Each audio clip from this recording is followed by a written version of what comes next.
Welcome, everyone. I'd like to call this meeting to order. Madam Clerk, please read the adequate notice of compliance statement. Adequate notice of this meeting has been provided by the City Clerk's office in the preparation of the Council Annual Meeting Notice dated December 18th, 2023, which was properly distributed and posted per statutory requirements. Please be advised that fire exits are to my right, your left, and at the back of the room. The city has a listening system to assist the hearing impaired. If anyone needs hearing assistance, please obtain the system at the dais and return it thereafter. Excellent. Roll call, please. Mr. Boyer? Here. Ms. Hamlet? Here. Mr. Miniger? Here. Mr. Pulowski? Here. Mr. Smallwood? Here. Mr. Vartan? Present. President Allen. Here. Okay, we'll do the Pledge of Allegiance. I pledge allegiance to the flag of the United States of America and to the republic for which it stands, one nation, under God, indivisible, with liberty and justice for all. Okay, Madam Clerk, please read the explanatory notices regarding hearings, comments, and closed session. A closed session meeting as authorized by state statute was announced and held prior to the start of this meeting, and the known items for discussion were listed on the published closed session agenda. Please be advised that council meetings are broadcast live on Comcast Channel 36 and Verizon Channel 30, and rebroadcast on Thursdays and Saturdays on HTTV on Comcast 36 and Verizon 33. When invited to speak, please come to the lectern, clearly state your name and address, spell your last name and speak into the podium microphone so that your comments can be understood by all and properly recorded. Whenever an audience or council member reads from a prepared statement, please give or email a copy to the city clerk's office at cityclerk@cityofsummit.org. To help facilitate an orderly meeting and to permit all to be heard, speakers shall limit their comments to 3 minutes. Unless you are using an electronic device to follow the meeting agenda or need it for professional emergency contact purposes, please turn it off. Thank you. Thank you. Okay, on to reports. Madam Fagan, or Mayor Fagan. Thank you. You may have noticed the Hometown Heroes banners that are now hanging around town. Thank you to our DPW crews for working over the past couple of weeks to get the banners up. More tomorrow. I think they should be finished tomorrow. And there's a new map created by Summit resident Dan Palusak that helps people to locate their banners. A big thank you to Dan for taking the time to create the map for us, and Michael Arling for his efforts to get this done. Go to the cityofsummit.org/hometownheroes to access the map. There's also a tutorial created by the communications office on how to use the map, and another video highlighting the new 2024 Hometown Heroes. And I hope to see everyone on Monday for the Memorial Day Parade and ceremony. If you'd like to march, we will begin to gather around 9:30 a.m. in the parking lot behind 25 DeForest Avenue, or the Boris Building. The ceremony will take place on the Village Green immediately following the parade, and there's more information available at thecityofsummit.org. May is Mental Health Awareness Month, and we have been sharing content and resources on the city website, as well as partnering with local businesses and organizations for our Chalk It Up campaign. It's been inspiring and fun to see the positive messages and artwork that have been shared on the Methodist Church chalkboard and on sidewalks around town. Thank you to everyone who has participated, and I encourage you to check out the mental health resources on the city website if you have not done so already. And please, if you just arrived, there are green ribbons in the back. Those are for Mental Health Awareness Month. Last week, I launched my Mayor's Wellness Campaign. It's a local program that's part of a statewide initiative. I've assembled a committee of healthcare professionals and leaders from our community, and we'll be working with them to bring some impactful programs and initiatives to Summit with a focus on mental health and physical fitness. More information on that is also available at thecityofsummit.org, and I will provide updates on events as they are scheduled. Finally, as we begin this business meeting, I think it's important to remember why we are all here.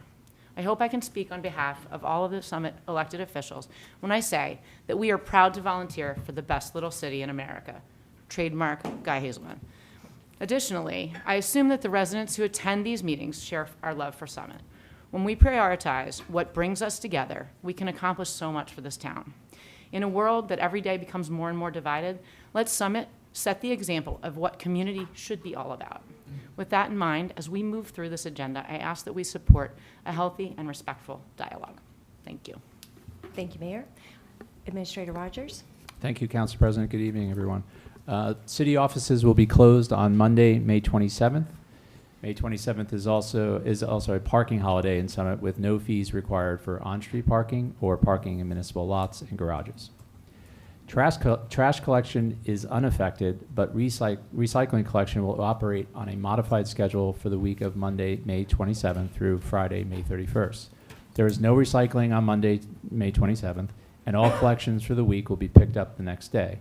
Monday collection moves to Tuesday, May 28th. Tuesday collection moves to Wednesday, 29th, and so on, ending with Friday collection moving to Saturday, June 1st. Recycling items should be placed at the curb by 6 a.m. The morning of a resident's pickup or the night before. Summer residents should use the See Click Fix app or the Report a Concern module on the city website to report missed pickups. More information on recycling is available at cityofsummit.org/recycling. And lastly, the City of Summit summer hour schedule is effective beginning this Friday, May 24th through August 30th, Friday, August 30th. City officials will open for business at 8 a.m. and close at 4:30 p.m. Monday through Thursday. On Fridays, the offices will open at 8 a.m. and close at 1 p.m. The construction office is in the Department of Community Services will also operate under a modified schedule.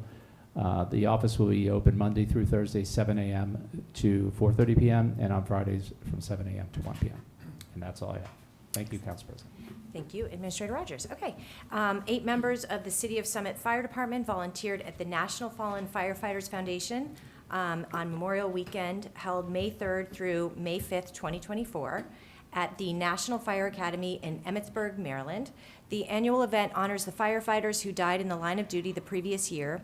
And here in Summit, the Summit Fire Department participated in 2 events held nationwide to honor the firefighters that lost their lives in 2023. The Bell Monument at the fire headquarters was lit in red beginning on Wednesday, May 1st through Sunday, May 5th, as part of the Light the Night for Fallen Firefighters event. Alongside local places of worship and other locations across the country, members of C Platoon rang the bell at 10 a.m. on Sunday, May 5th, as part of the Bells Across America event to mark the start of the memorial service at the event in Maryland. And this is the event that you had given us a presentation on. So, a ribbon-cutting ceremony for the new butterfly garden at the Summit Park Line will be held on Tuesday, May 28th at 4:30 p.m. at the Summit Park Line. Members of the public are invited to attend and explore the new garden after the ceremony. The newly enclosed garden area is located at the Parkline entrance on Broad Street, and several plants have been specifically chosen for the space to provide monarch butterflies with food and nectar at every stage of life. The plants and fenced-in area will also provide butterflies with a protected environment in which lay eggs and return to them year after year, which is actually pretty exciting because we used to do that with our kids. So it's an amazing thing to see with the monarch butterflies. So the Summit Environmental Commission received one of the 2023 Association of New Jersey Environmental Commissions, ANJEC, Open Space Stewardship Grants for environmental commissions to complete the fence at the Butterfly Garden. Attendees are encouraged to park on Broad Street between Summit Avenue and Walnut Street and walk to the Summit Park Line entrance off Broad Street. Do not park in the apartments parking lot because they will ticket you.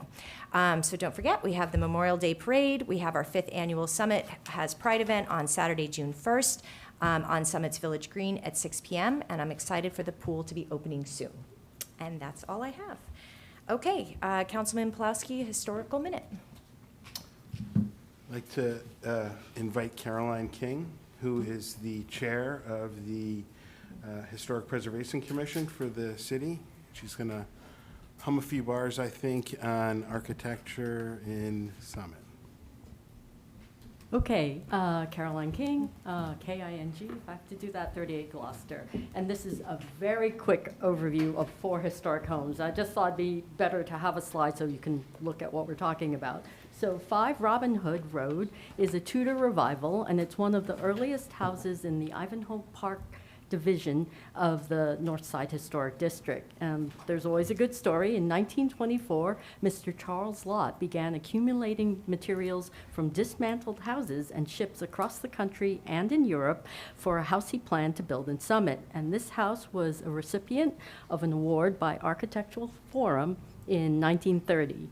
And the second house is 70 Pine Grove Avenue, and it's a Queen Anne style home, and it belonged to Colonel Benjamin Holmes. And apparently he kept 2 cannons on his front yard. He was a stationer with a store at 450 Springfield Avenue, and his wife founded the Arthur Home for Destitute Boys in 1882 in memory of her young son who passed. And in the next slide, we have two more houses. 119 Hobart Avenue, circa 1890. And this home is listed on the Hobart Avenue walking tour. And it was described as one of the finest examples of colonial revival style homes. So Summit has a whole variety, and I have a fourth home. It's 131 Morris Avenue, and it's circa 1860, and it was built by Benjamin Dean. And I don't know if you're familiar, but we have a historic district called Deantown. And he and his brother Sylvester operated a hub factory for carriage wheels. So a little bit of fun, and it was at 111 Morris Avenue. So the Dean family were early settlers in Summit, hence Deantown Historic District. I do have to say that I highlighted these in part because they're beautiful and historic, but also because it's unfortunate. These 4 homes are among 60 that actually have been demolished in the past 5 years. And so these are treasures for Summit, and local designation typically offers the most protection for demolition through New Jersey's municipal land use law. And our neighboring towns, Milburn, Madison, Chatham, Plainfield, Westfield, they've implemented some of these to save houses.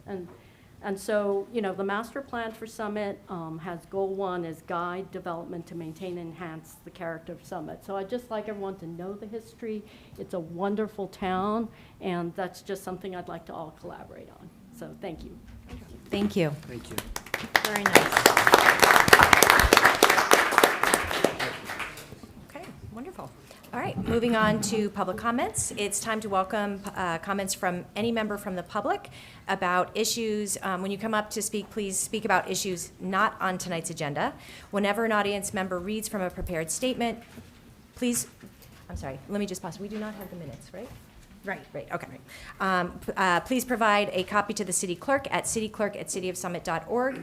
If you have any questions that do not get answered tonight, please email your questions at cityclerk@cityofsummit.org. And to help facilitate an orderly meeting and to permit all to be heard, please speak once and limit your comments to 3 minutes. Additionally, please state your name, your home address, and if you're speaking on behalf of a group, please be sure to include the address of the group and the name of the organization that you're representing. Council President, they should also remember, please speak into the microphone Absolutely. directly and don't move Okay. your face. Yeah. Please don't move. All right, you heard her. So I'm going to welcome the first member of the public to come speak. And I do want to just say, please speak respectfully of one another. Clapping is allowed, booing is not. I can't hear everybody in the back of the room, so I'm going to ask everybody, please do not have side conversations. Be respectful of anyone speaking. Only one person on the dais or in the chamber has the floor at a time. So please, let's respect that, okay? All right, the first person. Hello, I'm Carol Angle, A-N-G-L-E, at 5 Harrison Court in Summit. I was just wondering, now that the fire station looks like, I don't know, maybe within 6 months or so, I was just wondering if we have any great plans coming up, any proposals in that, I know you might not be allowed to tell us, but I was just wondering if there was anything exciting that was, coming up for that site. Okay, thank you. We'll answer everything at the end. Okay, that we can. Okay, next, please.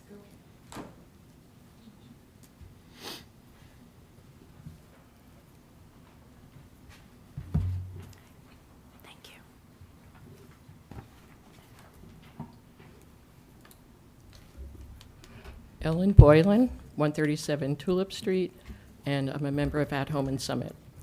I'd like to address Council President Allen's statement at the last meeting that the city had rejected the Summit Affordable Housing Corporation's proposal for a 42-unit affordable building at the Firehouse 7-seater site. Councilwoman Allen said the city instead was moving ahead with a plan to sell the property. When I first spoke to the council back in February about this proposal, I had pointed out that Summit families were being displaced from town due to exorbitant rent increases. Some of you were surprised to learn that there were 12 families of Summit school children experiencing homelessness. What you have done by rejecting this proposal is to tell these families that you do not feel responsible for doing anything to address their extreme hardship.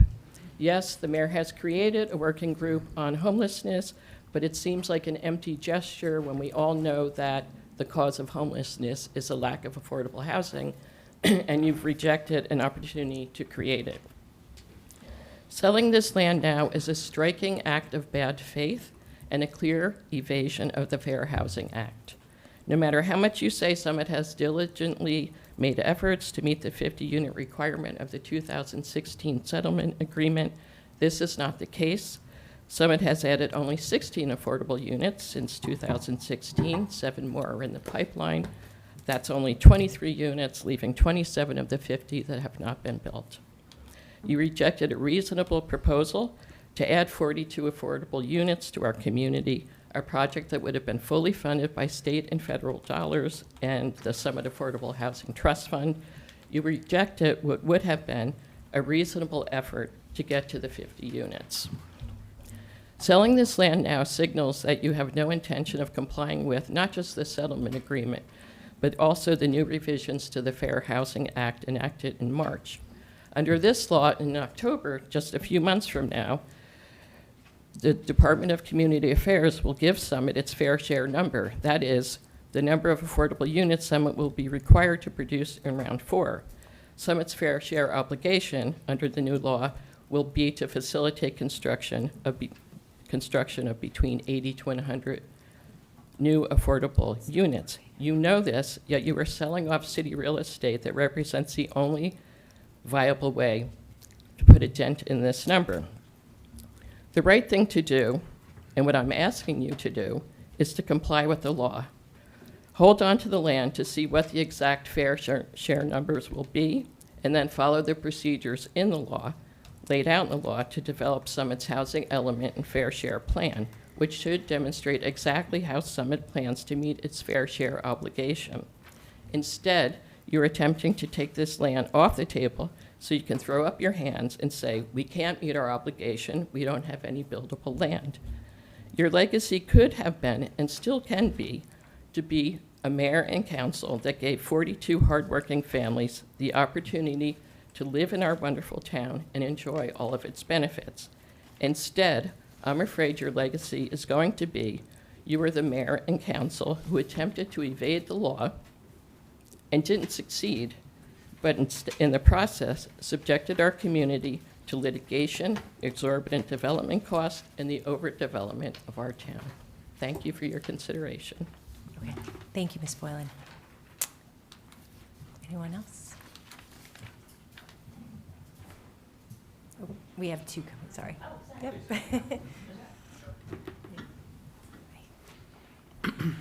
Jocelyn Modesto, 61 Butler Parkway.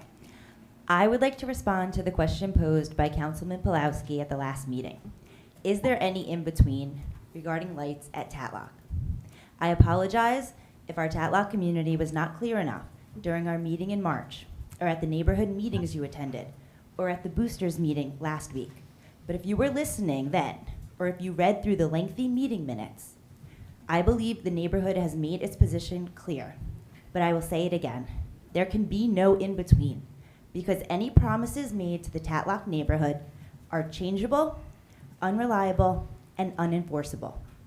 By council's own admission, any ordinances regarding stadium lights' purpose, usage, and timing do not have to be followed. Council President Allen said, "I think we can choose to enforce it if we put through an ordinance." But the city has already disregarded its own ordinance for lighting. Right now, the height of lights is limited to 15 feet. Yet somehow, we have 40-foot light poles at the Tatlock tennis courts that are on until 10:30 some nights. Past behavior is the best indicator of future behavior. Never mind the fact that the residents have already been down this road before, when Tatlock was originally turfed, and it had reached an agreement with the city that there would be no lights installed. Yet here we are again, fighting for our right to quiet enjoyment of our properties at night. Putting aside the lack of enforcement of the city's promises, and even if it can show a need for more field space, you cannot solve for the other major issues that come with stadium lights that will further destroy Tatlock neighborhood's quality of life.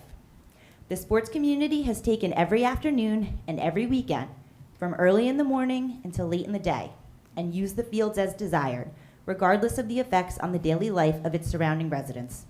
We are the only field in town that uses an announcing system, and a very loud one at that. Washington District is the only part of town with turf fields. We hear the marching band practicing and playing. There are no whistles used at Memorial like there are at Tatlock. Yet we embrace all this excitement and activity during daylight hours. However, we should be allowed to enjoy the same peace and quiet during the evening hours as every other neighborhood near a field does. We are now left fighting for the scraps of time during non-working dark hours when we should be able to do things in peace like eat dinner, do homework, put our young kids to bed. It is all we have left. You have taken everything else from the Tatlock neighborhood. We have nothing left to give you, and it is selfish and unreasonable for the city to expect more bend from Tatlock residents than you have already received. Let us keep our scrap of peace in the evening hours and brainstorm another solution for the so-called field crisis that does not have a huge detrimental impact on the quality of life for so many of the city's residents. Thank you.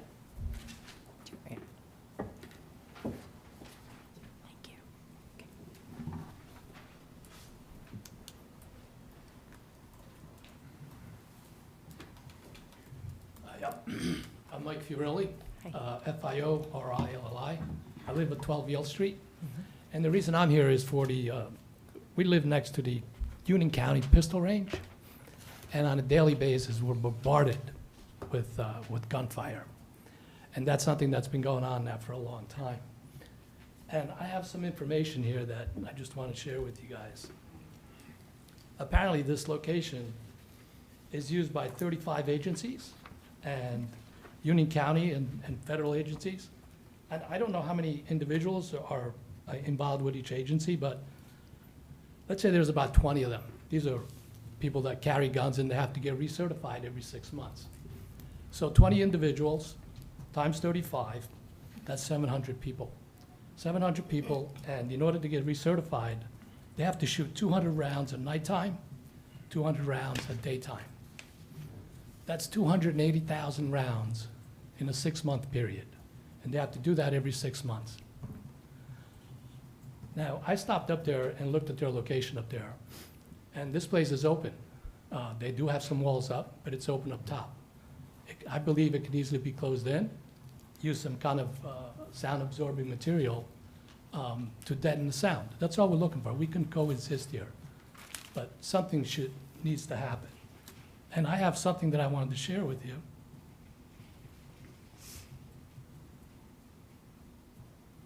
Just to give you an idea.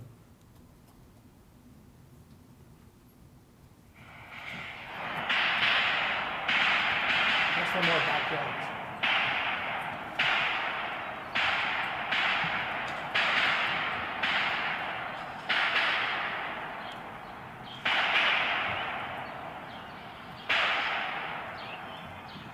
That's every day, 6 days a week. And this place now is actually advertising to bring in people to train how to shoot pistols. And they're selling time. Can you talk in the microphone? Sorry, yeah. I'm sorry. Yeah, it's okay. We just have to be able to hear you. So you were saying, I don't know how much time you have, but you said they're advertising to bring people in? Is that what you said? They're actually advertising to bring people in to train them on these pistols. And there's actually charging. So I can't imagine how much more this is going to go on and how much louder it's going to get. They also have a SWAT. This is 120 acres up there, guys. They can easily change it, remove it, move it someplace else. And also the SWAT team, when they shoot there, there's shotguns, there's rifles, and they're in an open pit. And that's really, really loud. Now, that pit, again, I believe it can be moved. There's 120 acres of land there. This project, this structure that they put up, if you look at it on Google Maps, it's only 300 to 400 yards away from our residences. I'm not even sure how legal that is. I don't know, but Okay. that's what I have. Thank you. I appreciate your time. Thank you for coming.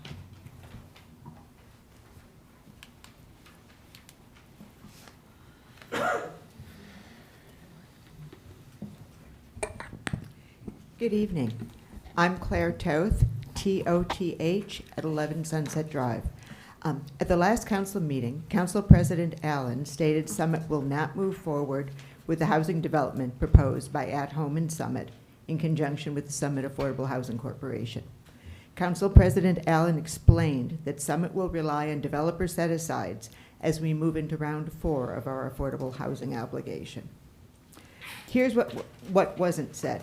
Summit remains obligated to construct or have online 50 units of affordable housing in round 3 of our obligation. That round ends on June 30th, 2025. To date, we've identified 25 units. Only 16 of those are built. In all likelihood, none of the unbuilt 9 will have been constructed by the end of next June.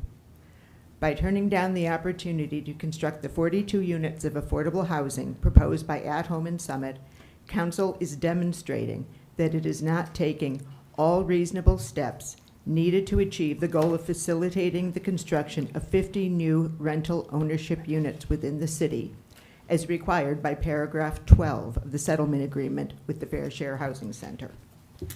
To generate the additional 25 units required in round 3 using only developer set-asides would require constructing 125 units of owner-occupied housing with a 20% set-aside, 167 units of rental housing with a 15% set-aside, or some combination of the two.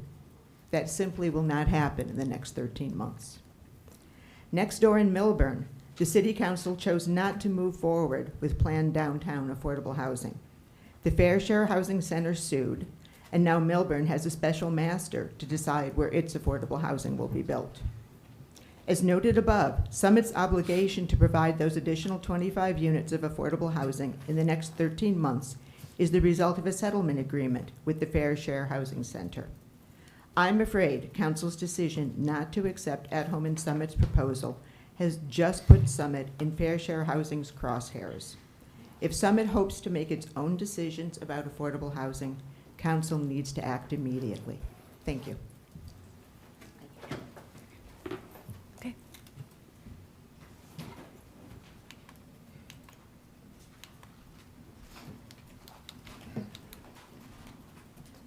Hi, Jeff O'Connor, 19 Druid Hill Road. Just here to talk about the light proposal at Tatlock Field. You know, I would say I moved here in 2015. I moved back here. I actually graduated from Summit High School in 1994, almost 30 years ago, scary, just about 30 years ago, as scary as that is. I have 3 sons, 8th grade, 7th grade, 6th grade. I'm heavily involved in coaching these guys. They're very active. They play football, they play basketball, they play lacrosse. I have been on the boards of Summit Basketball, Summit Lacrosse. I coach across all 3 of these sports.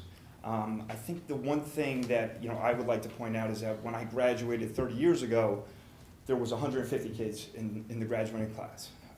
And now I think that's a double. I think it's like 300 plus. So the lack of field space is very noticeable, and we just haven't evolved. We're still in the same exact fields that I was on when I was a kid. I think that it's such a project to get all the spacing scheduled out. I know what it takes. We're just trying to get these kids coached up. We're trying to get them involved in the community sports. We're trying to get them going. It's very difficult with the limited space that we have. I just think that it's time that someone thinks about evolving beyond the exact point that we were 30 years ago as far as field space goes. And I think that's excuse me. I think that's something that everyone needs to think about as we try to get all of these kids out and being active and not sitting in the house and looking at their electronics. It's important that we use that field space. And when it comes to the football program in the fall, I'm down there at night and the kids are playing football all at the same time. It's in the dark. Football is a dangerous sport as is. These kids are hitting one another. They can't see. And I think that that's something that everyone has to think about. So I would just say it's time for us to evolve. If we have an opportunity to create more field space, we need to think about it. Thank you. Thank you.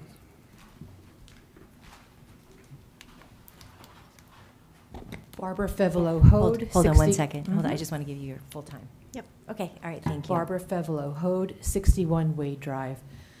I appreciate the need, as you just described, for the fields. I think what needs to be looked at is the creativity of the town on field space, buying property in a neighboring town, Chatham Township. There's surrounding areas that are less populated than parts of Summit, and particularly Tatlock Field. So I do appreciate getting kids active and in sports. But when you have a community of 5,000 people in the ward around Tatlock Field who will be compromised by a sports complex that is operating the way it can be operated with lights, is to the detriment of thousands of people in that community. So you can't equate we have to have the sports. I happen to agree with that. However, there's surrounding areas where there's land that can be used, and creativity needs to be in the surrounding areas where there's other possibilities. But compromising a neighborhood who's paying taxes, just like the rest of Summit, and who deserves a quality of life, has to be first and foremost. That is why we're here. So the same reason why people come to Summit for sports, well, guess what? People also come here for the education. And people also come here to live and to have a peaceful life. And that is what's going to be compromised by the thousands of people that live in that community. So we need to think outside the confines of one field for convenience, of lack of creativity. We have to be creative with solutions, with other schools, with surrounding New Providence, Chatham Township. What is available there? What land is available to put turf fields on? Certainly not in a neighborhood with thousands of people with light posts 70 foot in front of their homes.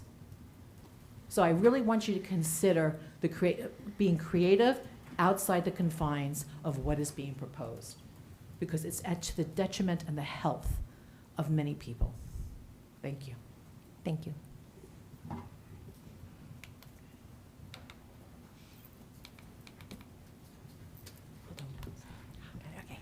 Good evening, Janet Molbeck, 40 Russell Place in Summit.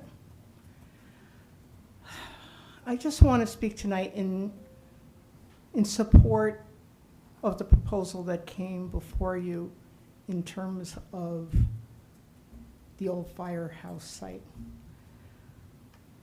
I do not want to see us go the way of Milburn, absolutely. I want our town to be a town that is creating its sense of who we are together, a town that values diversity, a town that values affordable housing because it makes space for all of us.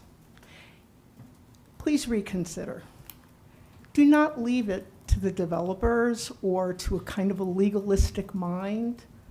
This is a plan that came together through people who were interested in the community coming together. And frankly, that's how good affordable housing has historically gotten done here in Summit. Why not trust yourselves to that? I know you have a Solomon-like job. Trust the wisdom of the community. Let's play from in front and not from behind this time with affordable housing. Let's meet our fair share. Thank you.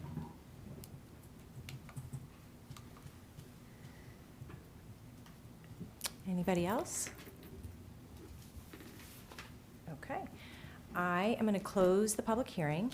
I just wanted to see if we can answer a couple questions. Councilman Pulaski, would you like to respond at all to Tatlock? No? Oh, Me? Jocelyn. Oh, yeah, Jocelyn had said, so I just didn't know. Oh, no, that's okay. Okay. Thank you. And I will say, I'm going to actually have Administrator Rogers respond about the At Home for Summit. I don't want to dive too much into it in that we have the overlay on the agenda, so we're going to have, actually won't even have much dialogue about it tonight because it's in an introduction. I appreciate that the building would have offered 47 units, and that, or 42, I'm sorry, 42. And that we are committed to affordable housing. We did not want to open up our affordable housing agreement because if we do that, then it is an opportunity for all developers to have the ability to weigh in. Well, I'll have you talk about that, Administrator Rogers. But what I want to say is that we didn't want to open up our settlement agreement, and it's unfair to say that in a binary way that if we don't do that, we don't believe in affordable housing, because the families you were talking about, the 12 families, we're very concerned about that, and we are taking steps in terms of the homeless task force. However, I will say with affirmative marketing, those 12 families won't necessarily live in that building. And so I want to have an honest conversation around when you do affirmative marketing, it comes from a region, those families may not be able to stay here. I would love for them to stay here. So maybe we can look at local ways that we can ensure that we're taking care of our residents. And I would say that from a litigation standpoint, our affordable housing agreement goes till next June. We've had 10 years, you're right. The last round was 10 years, and I've been up here for a couple of them. In fairness, we're going to get a working group together. We're going to expand the affordable housing circle. We're going to go do some field trips to Madison. And I have said to Dennis and Mark, and so is the mayor, that we are committed to see what other communities have done that is inclusive and that feel like it really is meshed into the community. I want people who move into affordable housing to feel as part of the fabric of this community. That doesn't mean that I think there was a great proposal, but the timing wasn't right, and it wasn't quite in the essence, in my opinion, of the agreement in the way that the spirit of Mount Laurel is, which is that we want everybody to be a part of the community. It shouldn't be just one big building separately. So I'm going to come back to the mayor. I'm going to give it, Michael. Thank you, Council President. I just want to point out one distinction between what's going on in Millburn and these properties across the street that are city-owned properties in the Broad Street area. Millburn, the property that's in, there's a legal dispute there. That particular property was in their fair share plan settlement agreement. So they had an obligation. There was also contractual agreements there. Don't know all the details, but I know that that is the issue and reason why fair share is involved in that dispute. That's not the case for these properties. Our properties were never included in our settlement agreement. They're not part of the housing element in our city. So that's a big distinction, I think, that the public needs to understand, that fair share is not going to come to Summit because of this.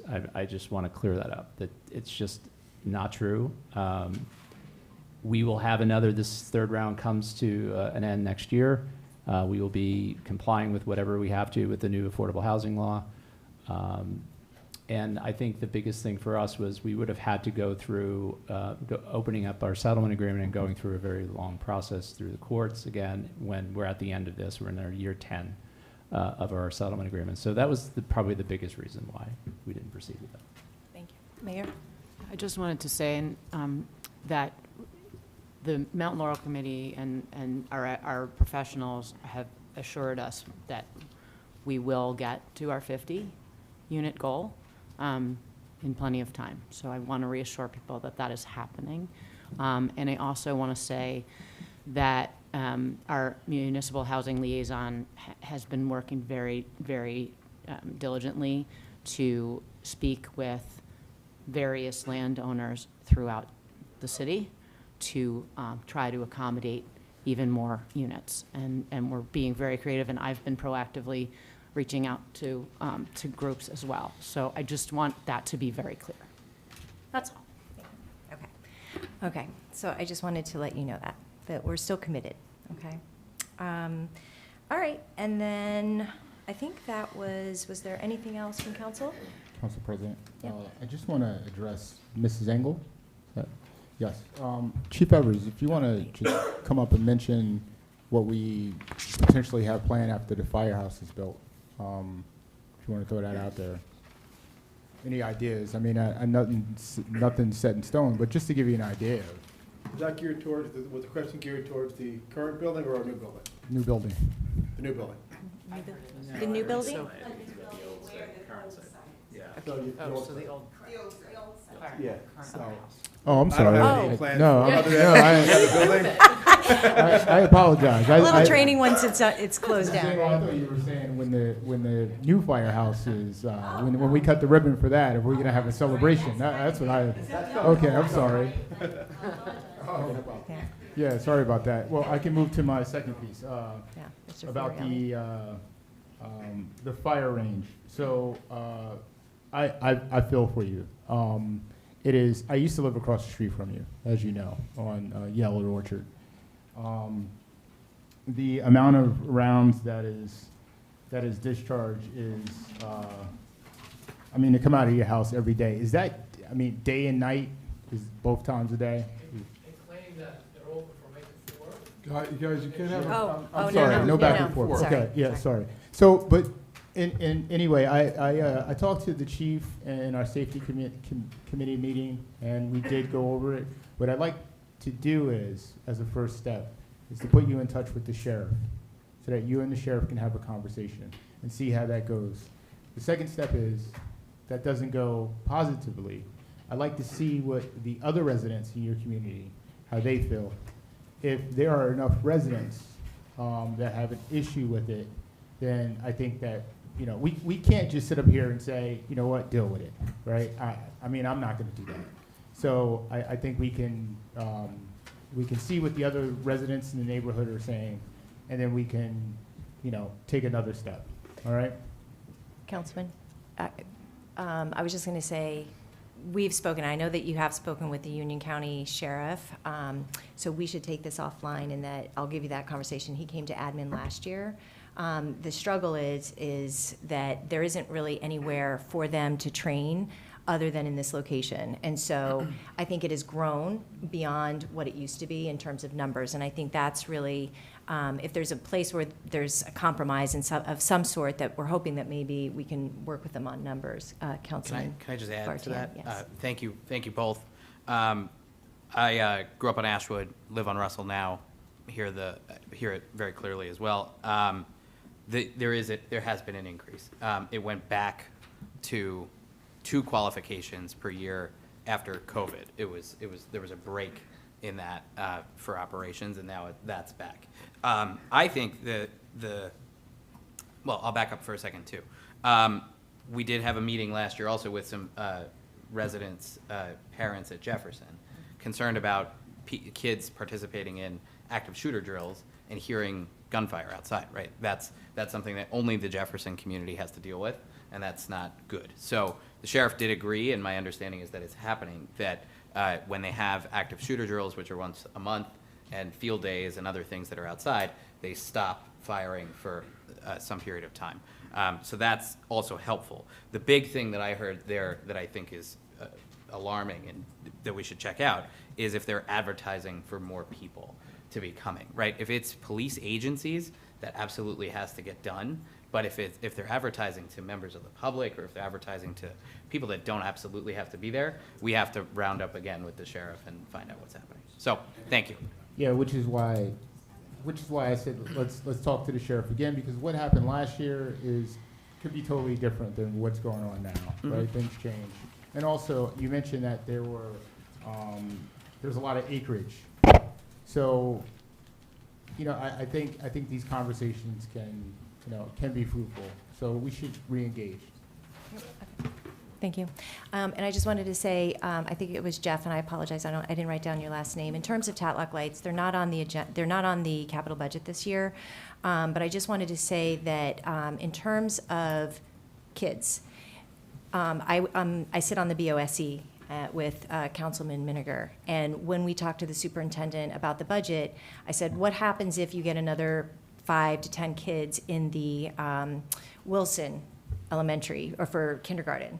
And he said, we're at max, and we'll have to shift them around. We don't know exactly where we will put them.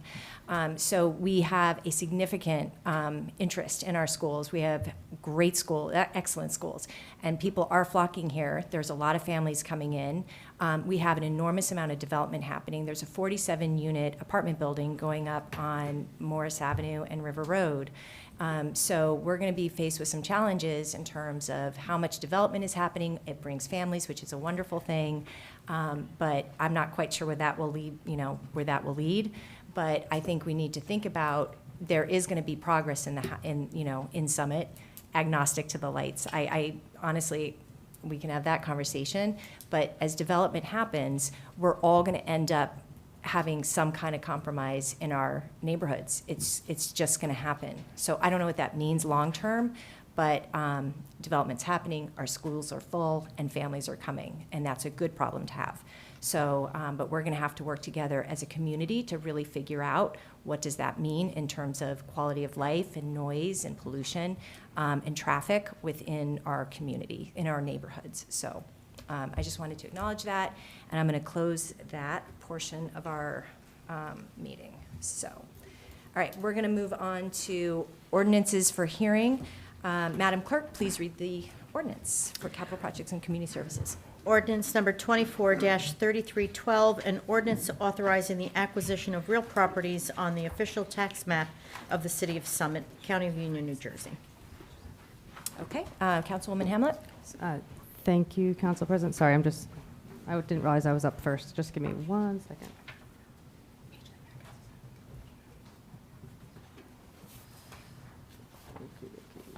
Sorry. I have a lot of them tonight.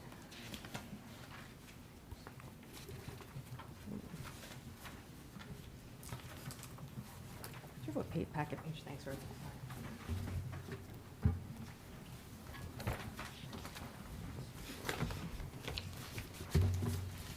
I apologize. Everybody wants to move on here.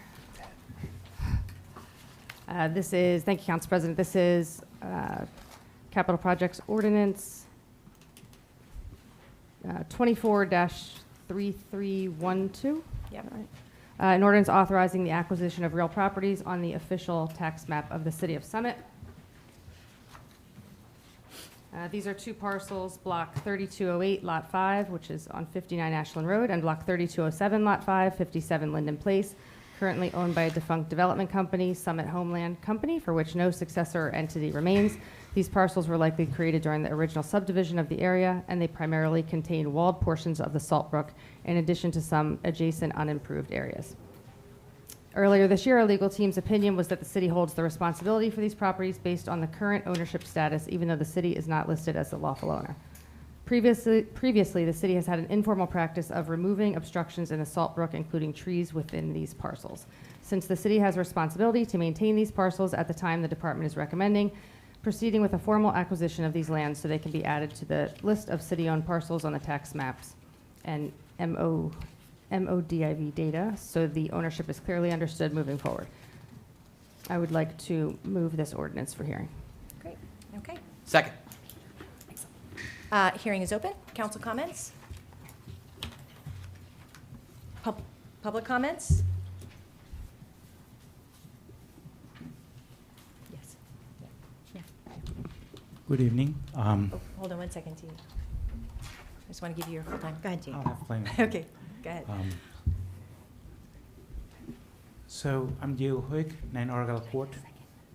Generally speaking, I think we can agree that residential land should be owned by residents, not the city. Indeed, the purchase of residential real estate reduces our tax base and is inherently a poor use of taxpayers' money. For this reason, taxpayers deserve to understand the details of this transaction. I'm not saying it's good or bad, just understand the details that have been omitted from the packet. I have a few questions that I hope can be answered before you vote. 1, what does the following sentence in the memo mean? Quote, the city holds the responsibility for these properties based on the current ownership status, even though the city is not listed as the lawful owner, end quote. 2, who is this Summit Homeland Company that owns the property? I could not find a record for it via a cursory search in our New Jersey Department of Revenue site. We have no information of who's the beneficial owner. There has to be a beneficial owner. Have they paid their taxes? Number 3, what is the purchase price and how much will the current beneficial owners receive? Are they in agreement with this transaction? If they're unknown, if we do not know who the beneficial owners are, how do we ensure that no one comes and sues the city for taking over their property? How much tax revenue will the city cease to receive for these lots? And finally, I run businesses, and I have this question. Once acquired, is the city open to reselling the properties to adjacent neighbors? The stream may add to their property value and to our tax coffers. Thank you. I'll clean this up. Director Schrager, would you talk about that? Yes, through you, Council President. There was numerous questions there. So the Summit Land, I forgot, Land Holding, was the company who did the original subdivision 100 years ago. It's listed on the maps that are upstairs, the historical maps that show you. The company is defunct with no successors. Our solicitor had performed a detailed deed search. There is nothing we could find in terms of successor, which means the properties are essentially unowned. So we are taking ownership through no fee. They have not paid taxes for some time. I can't share exactly what that is. That would have to come from the tax collector. And then in terms of could we ultimately vacate the properties, I'd have to defer to solicitor. I believe we could, but we should remember that these are parcels that basically just have a stream on them with walls, so their value is very little. And if there was any other questions, I forgot. There was a lot, but. I don't think Yeah. I think that was it. Okay. Okay. That's fine. Is that Yeah. fine? Okay, all right. Are there any other, no council comments, right? I mean, the only other Councilman comment I would make is that we are planning on putting these on the recreational open space inventory. So the other question I have would be, Director Schrager, we're having a lot of issues with that Salt Brook area, and I think was one of the reasons that we were, can you just explain a little bit of what's going on with that Salt Brook? And does the DEP or anything, is that area close to that area that we're having issues with? It's through you, Council President. It's upstream from the properties along the 700s of Springfield Avenue where there is erosion. And then just backing up to previous questions, the legal teams had opined that it's our responsibility because it is essentially conveying city stormwater in there. So to just allow trees to lay in there would only impact other properties that otherwise would not be impacted when there's no lawful owner to actually take ownership of the removal. So the good news is last week we did get a report from a consultant that did walk through the stream and did an assessment. And overall, for being 100+ years old, it's not in that bad of conditions. There's some small repairs we can make, and hopefully it'll stay that way for the next 100 years. But if not, now it's our responsibility. So. Okay. I'm going to let Councilman Maker. Quick question. Yeah. I was just wondering, what is the advantage of open space? Adding this to the open space inventory for Summit? Yes, through you, Council President. So that puts us with the Green Acres programs. It just shows that we have more lands that we've designated strictly for the use of recreational use that we won't be seeking to use for any other purpose. So. Okay. Can I just, real quick? Councilman Vartan, you've been acknowledged. Thank you. have the Does that make sense, though? We really can't use them for recreation, right? Like, unless somebody's kayaking, but that's like a backyard, right? So I'm not really trying to be a wise ass. I'm just asking, like you really, we wouldn't want people coming and using it for recreation, right? But, so what's the benefit of doing that? Yeah. Right. Nope. Sorry. Councilwoman Hamlet. Through you, Council President, I would suggest, if I may, because I'm not an expert, but I have done a lot of reading on that, and it also includes environmental, and I would ask maybe Tom Behrens might be able to give us an answer, but it's really important to capture all of the environmental as well as recreation, open space. Maybe Director Schrager, you could answer it as well, but I think there's more to it than recreation, it's environmental. A lot of the areas that are seeing impact are areas like Colts Neck and with the Highlands. I think they're all updating their ROCs right now, and we're going to be talking about it at the planning board, so I'd like to talk to Chairman Zucker about doing that real soon. Wonderful. Is that sort of right? Or Okay. Yes, correct. Okay. Okay. Wonderful. All right. Thank you. All right. We're going to close the hearing. Madam Clerk, please read the ordinance for final consideration. Ordinance number 24-3312, an ordinance authorizing the acquisition of real properties on the official tax map of the City of Summit, County of Union, New Jersey. Okay. Councilwoman Hamlet. Having just had the hearing, just repeat it again. This is ID 24331T, an ordinance authorizing the acquisition of real properties on the official tax map of the City of Summit. I would like to move this ordinance For Second. adoption. for adoption. Second. Excellent. Roll call vote, Madam Clerk. Mr. Boyer? Aye. Ms. Hamlet? Aye. Mr. Miniger? Aye. Mr. Pulaski? Aye. Mr. Smallwood? Aye. Mr. Vartan? Aye. President Allen? Aye. Motion carries. Okay. Madam Clerk, please read the first ordinance for introduction. ID number 11296, bond ordinance appropriating $5,550,100 and authorizing issuance of $4,095,100 bonds or notes of the city for various improvements or purposes authorized to be undertaken by the City of Summit, County of Union, New Jersey. Excellent. Councilman Miniger. Thank you, Council President. This is a bond ordinance appropriating $5,550,100 and authorizing the issuance of $4,095,100 in bonds or notes for various capital improvements, including down payments on those projects, as specified in this year's budget. This is just the introduction for this bond ordinance. The hearing will be on June 5th. I move to introduce this ordinance. I second. Excellent. Are there any council comments? Okay.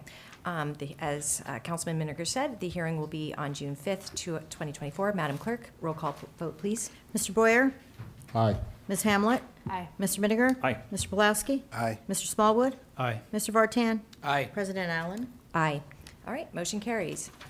Madam Clerk, please read the second ordinance.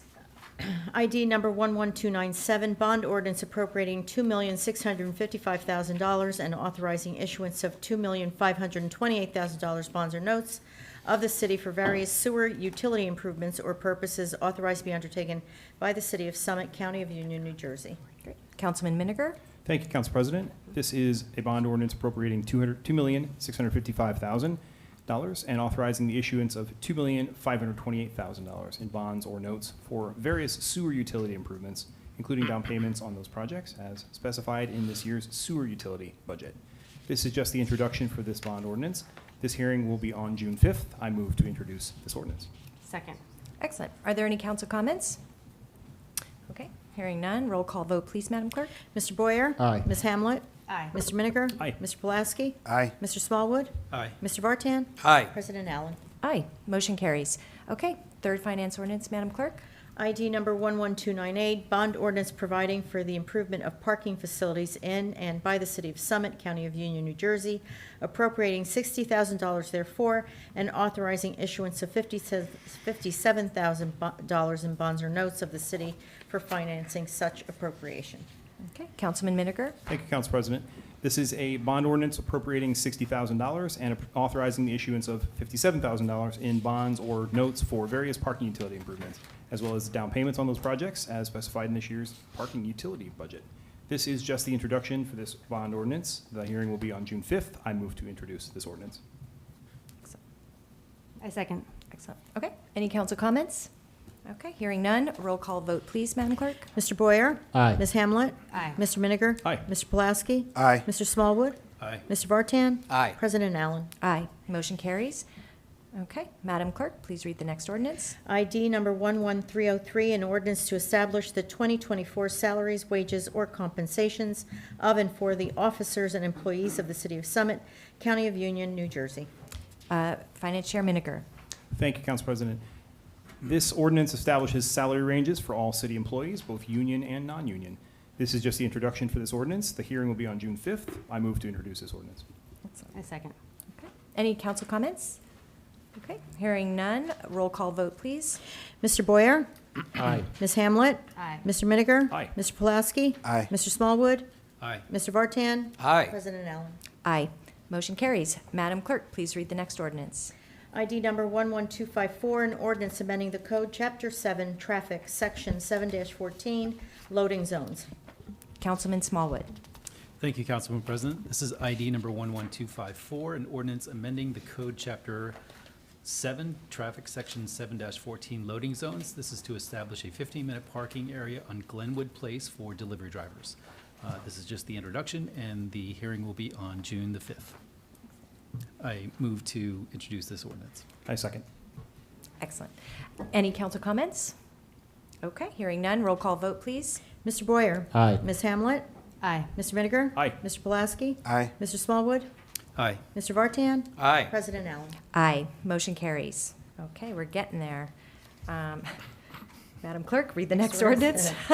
Ordinance ID number 11294, an ordinance amending the code, Chapter 7, Traffic, Section 7-25, regulations for the movement and the parking of traffic on municipal property and Board of Education property, subsection 7-25.4, regulations. Excellent. Councilman Smallwood. Thank you, Council President. This is ID number 11294, an ordinance amending the code, Chapter 7, Traffic, Section 7-25, regulations for the movement and the parking of traffic on municipal property and Board of Education property, subsection 7-25.4, regulations.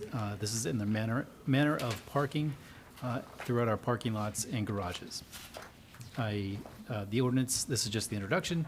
The hearing will be on June 5th, and I move to introduce this ordinance. And I second. I did have a comment. Oh, sure. Through you, Council President. So I like backing into my parking spots. I talked to Kevin about this a lot. My friends used to poke fun at me in high school for doing this every single time, and I still do. It's really more efficient. I do understand the need. Yeah, this is a very important topic to me. I understand the need for the section of the city code, which this requires front-end parking in municipal lots and garages. That's essentially what it does. It is a law. It is a part in the code right now. This will just change the language so it expands to parking lots and garages, all of them. The reason that it's a problem to have people backing in is because they don't have front license plates. So that adds additional work to parking services staff, which needs to be avoided. I just wanted to mention that while I would love to see eventually the city code allowing backing into parking spots again for people with front license plates, the cost to change the signage would just be too much and not worth the cost. So this is what we got to do. Council President? Yeah, we had a second, so we're good for council comments. I Yes. just want to make Mhm. sure. Yep. I'm going to go to Councilman Boyer first. I believe it's the law in New Jersey to have license plates on the front and back of your vehicle. But I think. It is, but just don't tell anybody about my car. I'm just saying. But I don't know if it's a law for all states. So if someone It's comes not, here from New New York. Jersey, it's front and back. Yeah, okay. New Jersey. But in New York, it's only back, right? So if they back in, you don't see their, in Pennsylvania too. I'm going to go to Councilwoman Hamlet first, and then I'll come back. Councilman. It's okay. I think Councilman Smallwood, I actually asked this question today because there's been a lot of online dialogue about this, so I asked the same question. I'll let him take the question. It's the Okay. same one I probably have. Thank you, Councilman Councilwoman Hamlet and Council President Alan. Allen, thank you. I've got It's so all many. I've good. got so many thoughts in my head right now. So we about backing in, yes. So we actually already do have an ordinance about front end parking only. Unfortunately, there was a technicality that it did not include, I guess, the letter F. So that the current ordinance only is only for the tier garage. By adding the letter F to the code, it covers the entire city garages and parking lots. So we already have this ordinance in place, but we have signage that actually says front-end parking only, but it's really not enforceable so if you actually have received a warning, we just wanted to kind of change behavior if you are backing in, because we certainly don't want to issue tickets. And there is while we're on this topic, the city does not make money on tickets. The city makes money on when you actually pay the meters. I would want to say over 90% of the money actually goes to the county and the state. Is that correct, Michael? It's not correct. Oh, sorry. Well, that's why I'm asking you. No, so yes, so the court fines whatever the summons is. If there's guilty plea or found guilty, obviously there's fines. The parking does go. It becomes what I think you meant to say is that it doesn't. The funds don't go directly to the parking utility. Correct. It comes into the general fund as a revenue source. So that's what happens with those Okay. funds. But they do come to the city. But it's not a primary source of revenue. We'd rather have our residents and non-residents actually pay for parking. Correct. Versus getting a ticket. So if you have received a warning on your car, it's just to kind of give you basically a warning what it is, so that after this ordinance hopefully will be passed on June 5th, some of the parking lots do not have signage that says head-in only, but the ones that do, those will certainly start being enforced. And we're not the only city in town, or in city in Summit. Cranford, Westfield, New Providence, Milburn, Caldwell, and Montclair had the exact same ordinance. Okay. I didn't know that backing into a space was such a passionate topic. Councilman Martin. Can I just be, I'll just be quick about two things. The relevance of the license plate is that the Parking Services Agency has license plate readers in the car, right? It's not, so whereas before you were paying by meter, now it's by license plate. So that's, it can't read it, the person then has to get out of the car and check the license plate. So that's the one thing. And then you were talking about section F, right, being added? This section entitled F in the code. It's not that somewhere else in the code there's just a letter F missing, right? No, I'm just, because I thought, yes, what could you mean, right? What word could you mean? But now I get it, and now I just wanted to make it clear for everyone watching. Thank you. Okay. Excellent. Thank you, Councilman. Councilman Pulaski. Is the only reason that we disallow backing into parking spots so that they can read the license plates? Is there any other reason? Yep. I like backing in too. Councilman Smallwood. Well, I mean, there is a safety component too. So especially on the tier garage, if you're trying to back into, in the morning, there is a pattern. So there's most of the people going into the tier garage, or even in most of our parking lots, except for the shopper parking lots on DeForest Avenue. There's a lot more traffic coming in during the morning hours. And if you have someone trying to back into a parking spot, you really stop traffic coming into the garage. Also, from a safety standpoint, when you're backing out of a parking spot, if there's a pedestrian coming down the driveway, they can at least see the rear lights on the back of your car. Councilwoman Hamlet. Oh, thank you, Councilman. I'm going to throw a ringer in here. Sorry, Kevin. Question. So a lot of the things that I've been seeing online are, if you have both license plates, so we're not talking about the people who don't have the license plate. If I go in and I have both license plates and the parking services person is not going to have to get out of their car, why do I get a ticket? Well, because we have an ordinance that says. Not But yet. I'm saying, I guess, Well, I see the comments online, and I know that people are frustrated because they understand, they understand all of this. But then I'm just asking if we can think about it a little differently, because if some people would prefer to back in, like Bob, and maybe he has a front license plate. So I agree with it, but I also am seeing the online comments that people are frustrated with it. Well, I mean, it hasn't passed yet, but there Right. is legislation currently in the Senate, I believe it's S-160, to remove the license plate, or at least only have the Department of Transportation only hand out one license plate versus two, and it would be required on the rear end of the car versus the front. So there's a lot of, specific models of cars that really don't even have front license plates, like a Tesla, just off the top of my head. But if this legislation does go through, it would not require you to have a front license plate.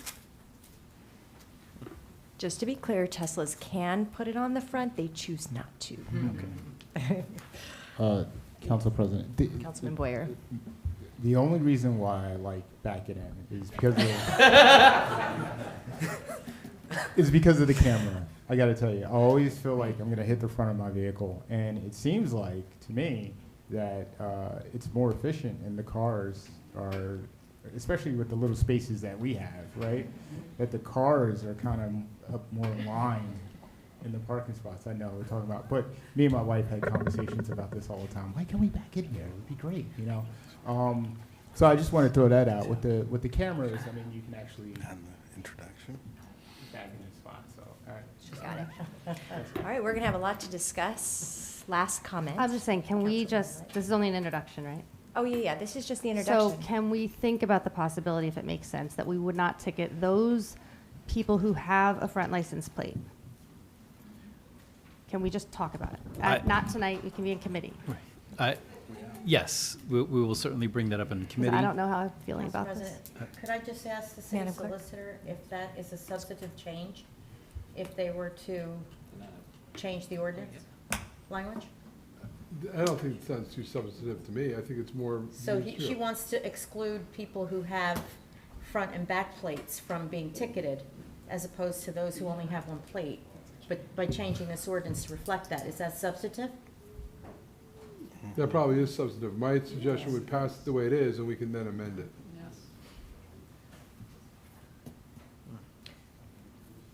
Pass the way, it's much better to pass it, then you can always amend it later on if you want to exclude that. It's kind of difficult, and I don't know if I would recommend excluding it, because in New Jersey, although a lot of people don't follow the law is front and back. So then we'd be passing an ordinance saying, disregard DMV's motor vehicle laws about front and back plates. We're not going to enforce it. So I'd leave it, I just introduce it the way it is. Okay. Councilman Pulowski. Oh my God. I really feel like you guys are failure to picking on have- me No, 'cause they're this is picking not on me even the because I don't have hearing. a We have a lot license of plate in the fun. front of my Is the car. failure to have a front license plate like a moving violation? You can get pulled over for it. Yes, you can. Can you also get ticketed if you're just backed into a parking spot without one? Yeah. Yes, you can. Yes. So I'm Think going we to should get 2 ticket people tickets for tonight. that. Chief, be quiet. Well, actually. I was actually going to Council ask the Pre- chief if he had an opinion on this. No. Councilman Boyer. He doesn't have a license plate either. Wait, who, Councilman Boyer or Smallwood? Who's wanted to talk? I was just going to say, I mean, if we're being technical here, I mean, the only place you could technically get a ticket is in the tiered garage. But as soon as this ordinance is passed, then you would get a ticket in every It's parking lot. enforceable in all the parking It'll be enforceable. Councilman Miniger. So I like whoever suggested passing it now and then changing it. I think is a great idea because passing this now would help reduce the amount of time wasted by parking services staff. That's the main reason to change it, and then we can change the rule requiring a license plate to be out. Think of some language. Okay. Council President? Councilman I don't know that I agree with that. We're asking residents to make a change, right? So that we can figure ourselves out. And I don't know that I love it. I think it's not ready. I think we should just say we're not ready yet. Right? That's where I am. Do you have any thoughts on that? All right, council, well, you Again, introduced I- it, council, okay, I was ready to vote for it, but now I'm hold convinced. on, hold on. Hold on one second. Councilwoman Hamlet. All I'm saying is that I'm seeing all of the chatter online, and I see what the residents are saying, and they're saying, we understand, everybody agrees that they don't want parking, so they want parking services to be able to use the license plate readers. But the ones that get frustrated are the ones that are backing in because that's the way they feel comfortable backing in because they use their camera, and they have a front license plate. There was a thread of like 8,000 residents one day. I mean, it was wild. Right. And Kevin, I'm sorry, I didn't read your ordinance until today. So, I would say if there's a law that already exists, the ordinance already exists. I mean, I hear what you're saying. I think I will support this. But because there's already an ordinance in place, and if we can amend it, I mean, I do like backing in. I do have a front plate.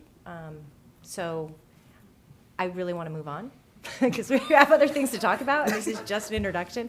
But I'll give you may I one make a last one. suggestion? Why don't we pass it, or I think all of us, we can think about passing it, and then if you find out in committee Yeah, I mean, that's what that the you hearing's make, for. come back with a recommendation, and then we'll have another conversation. Yeah. Does that make sense? That's what I feel like the hearing is for. I know, that's just my recommendation. So, okay, But I'm open. okay.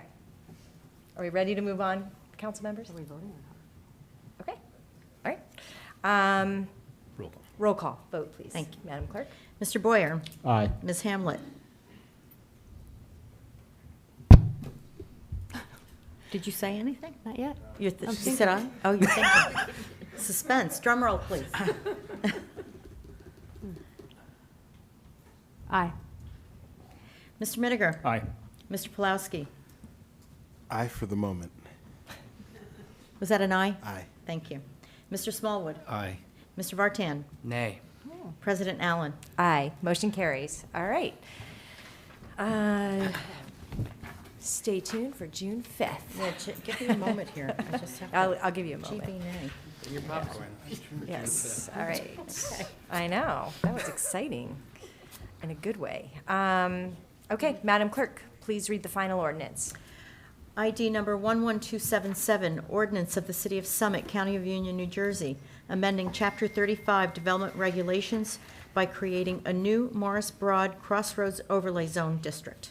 Okay, Councilwoman Hamlet. Thank you, Council President. Rosie, am I allowed to make a comment before I introduce it? Because we have the city planner coming. I wasn't sure how that works. Mr. Jacoby, can the councilwoman make comments before she makes the motion to introduce? I would recommend, that no, you're supposed to make the motion in a second, then make the comment. Okay, you have to make a motion first. Okay. Wait, I just want to make sure you're clear. We're going to have a presentation also, so she's going to. Oh, okay. Yeah, so she just wanted to. So the motion is second will be followed by the presentation? Well, I just wanted to make, If that's Yeah, allowed. okay, so you can make a brief comment, then we'll do the Make motion a brief- second, and then. And then the presentation. presentation? Yep, Okay. so Motion second, then presentation. So, correct. comment first. Yeah, Comment, right. Okay. then there'll be a motion and a second. And then you can Council comment. President will call the person up to He make a said that. presentation.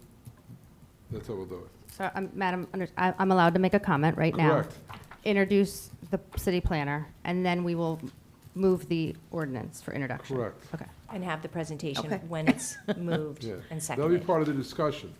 The city planner will be making once you guys, motion is second, you're gonna ask the city planner to come forward and make a presentation to the council so that you guys can then all have discussions. Okay.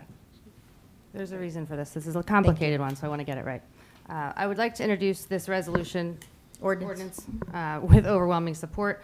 The council in 2023 removed the area in need on the firehouse properties, and the council declared we are out of the redevelopment business. With the firehouse moving to the new headquarters in the coming months, now is the opportune time to begin this process. I'm hearing a lot tonight about Summit not getting to the 50 units. In our judgment of compliance and repose, which specifically states Summit must take all reasonable steps to achieve the goal of facilitating the construction of 50 new affordable units by 2025. We remain committed to this goal. Our Mount Laurel Committee has been working very hard. This committee, under the direction of the firms Serenian, Edwards, and Nolan, as well as Burgess and Associates. We will hopefully be updating the community in the next few months, demonstrating that we are confident in our plan of achieving that goal. It is our fiduciary responsibility to the taxpayers to get the highest and best use of this land and continue to move towards our affordable housing goals and also serve multiple public purposes. I'd like to give a quick education on what an overlay zone is, and then our city planner will give a brief presentation. What is an overlay zone? An overlay zone is an alternative zoning that a developer can choose to use instead of the underlying zone. We have 7 overlay zones in town. Recently, the Habitat for Humanity project, which is an overlay zone, produced several affordable housing units. Hopefully, they will be moving in shortly, and they may have had some move in recently. Step 1 of this process. Overlay zones are adopted via ordinance in the usual way of first reading at a council meeting. Step 2, it is then referred to the planning board for a consistency review. Step 3, the overlay returns to council like every other ordinance. Step 4, once the overlay zone is adopted, the properties are put up for sale at a public auction. This is the public bidding process that is required by law, where developers can then bid on the property competitively. The benefit of this approach is that it produces market-driven results that produce the highest value, both for the city, both financially and via public benefits. At this time, I'd like to bring our city planner, Tom Behrens, up to, No, you need Yeah, to, so I'd make a motion. I'd like to make a motion To introduce. to introduce the Ordinance. ordinance. Then I wanted to And read then the you need- ordinance summary. I will second. Thank Should I read the ordinance summary, though? Because I feel like I'm not Yep. reading it. oh, you, Yeah. yeah. Okay, yeah, I'll read the ordinance summary. Okay, this is why I was wondering how to do this. Okay. I'd like to make a motion to move ID 11277. The purpose of this ordinance is to create an overlay zoning framework as a development alternative to the underlying B business zone designation to remain for Block 2706, lots 1, 2, 3, and 4, which include the city's firehouse site, Cedar Street office building, and Chestnut parking lot, in order to address a portion of the city's affordable housing obligation and pursuant to the policy recommendations set forth in the city's master plan, accommodate several public purposes, including, but not limited to, the provision of residential development with a mandatory affordable set-aside, public parking adjacent to public uses, and the downtown, usable open space and accessibility for St. Teresa's Memorial Hall, a local historic landmark. The overlay zone is envisioned to be developed as a single comprehensive integrated site design. Whereas the City of Summit owns the parcels identified as Block 2706, Lots 1, 3, and 4 in the city tax records, which parcels include the city's Chestnut parking lot, former firehouse site, and Cedar Street office building, respectively.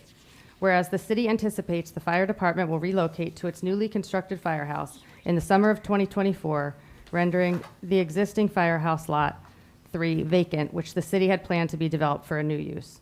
Whereas the city has determined the subject parcels to be underutilized in their current conditions given their proximity to downtown, Summit Downtown, train station, and public amenities, and the imminent relocation of the fire department to its new firehouse.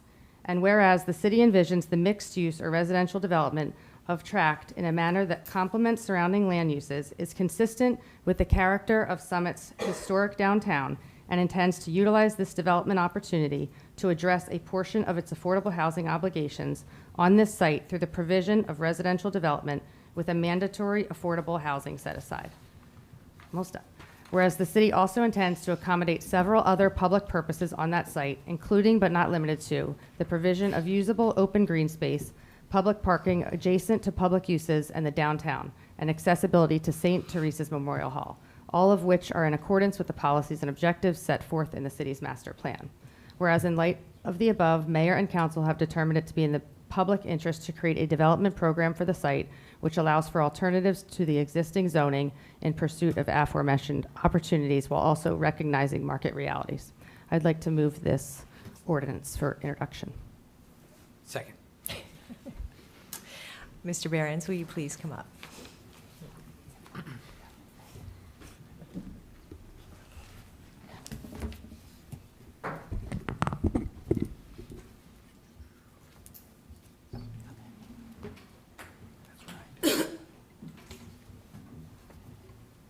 Good evening, Mayor and Council. Thank you for the introduction, Councilwoman Hamlin. As you stated, my name is Tom Behrens. I'm the city planner with the firm Burgess Associates. Tom, bring the microphone a little closer, just so we can hear you. Yeah, and don't move, apparently. I'm watching. Don't move.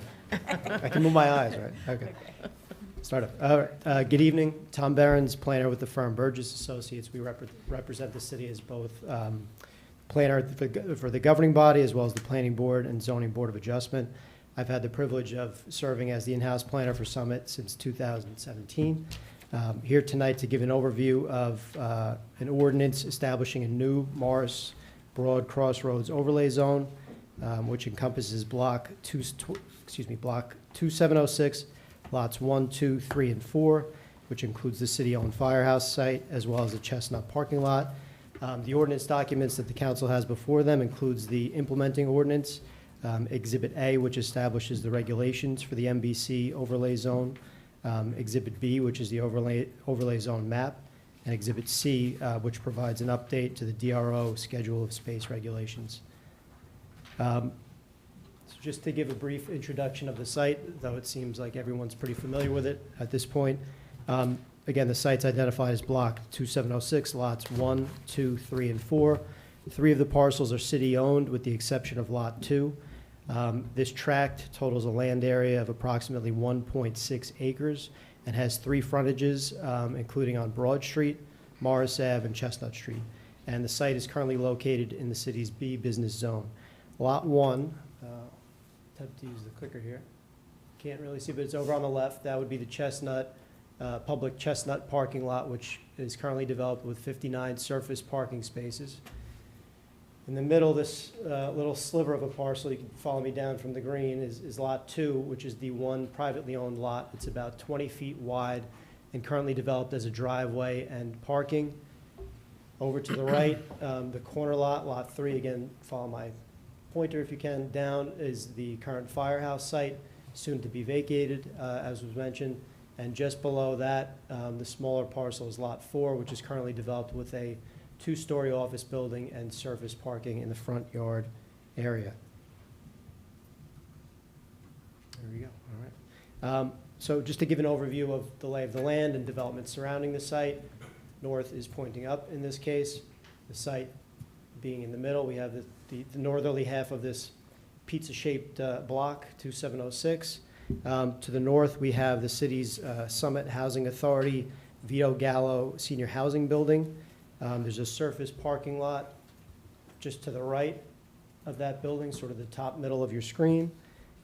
We also have a commercial building immediately across Broad Street, as well as a 7-Eleven, again to the north. To the east of the site, we have the YMCA building. To the south, we have a funeral home and St. Teresa Memorial Hall. And to the west, across Morris Avenue, we have Teresa's Church, St. Teresa's Church, excuse me. So just to give an overview of the current zoning designation, which again is the B business zone, just thought it important to give an overview of what that zone currently permits. And there are 7 B zones that currently exist throughout the city, along the city's various commercial corridors.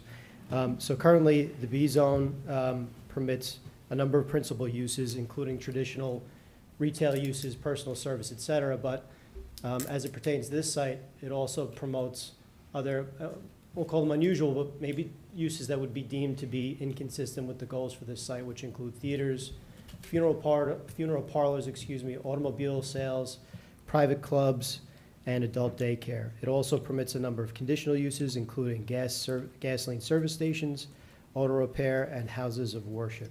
So again, it's pretty clear that a number of these permitted uses would be inconsistent with the city's vision for the site and not necessarily desirable in this location, and wouldn't maximize the opportunity to develop the site.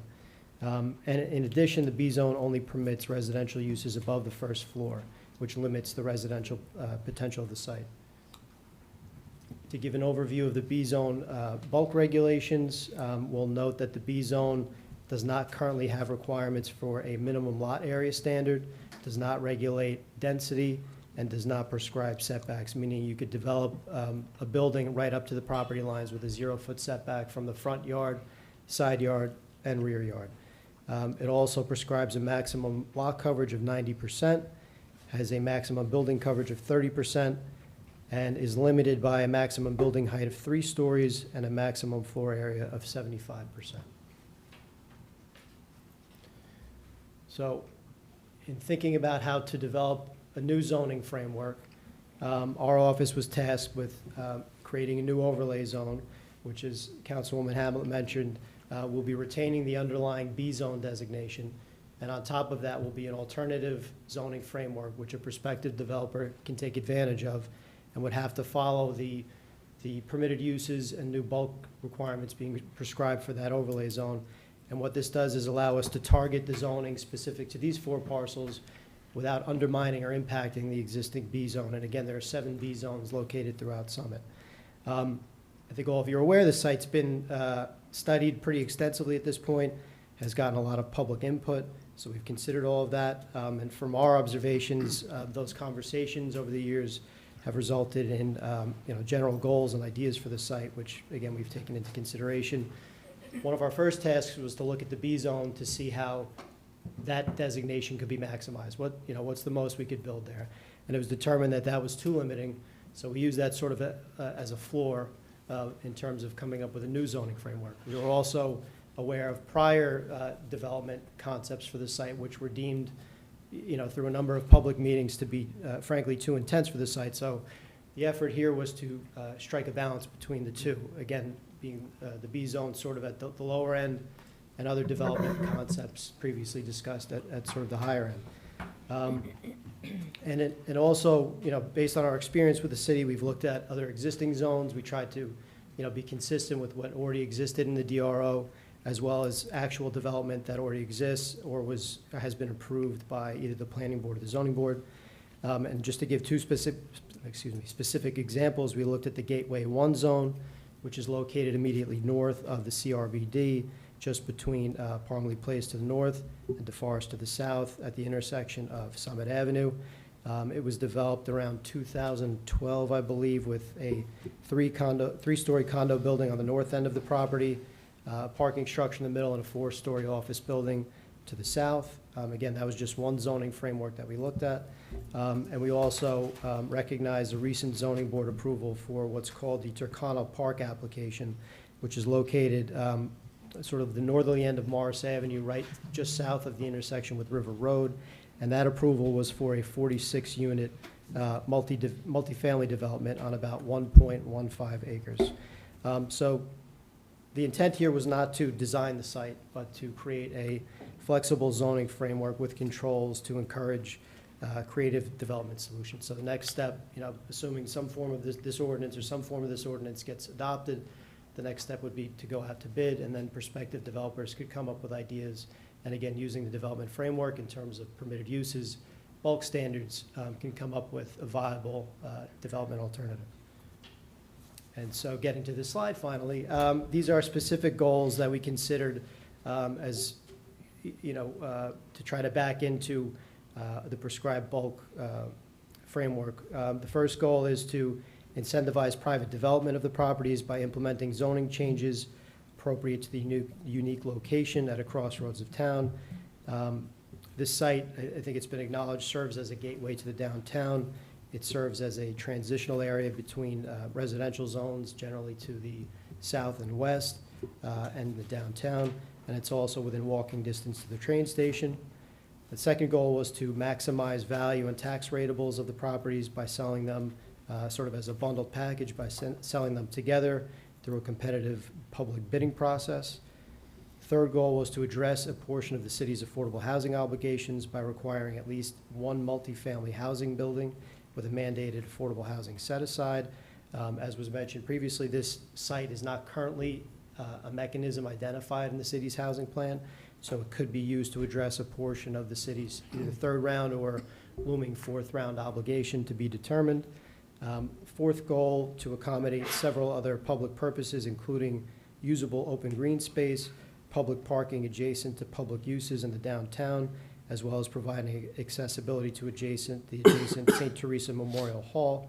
And these were all things that have been discussed, again, by the community at length at prior conversations around the site.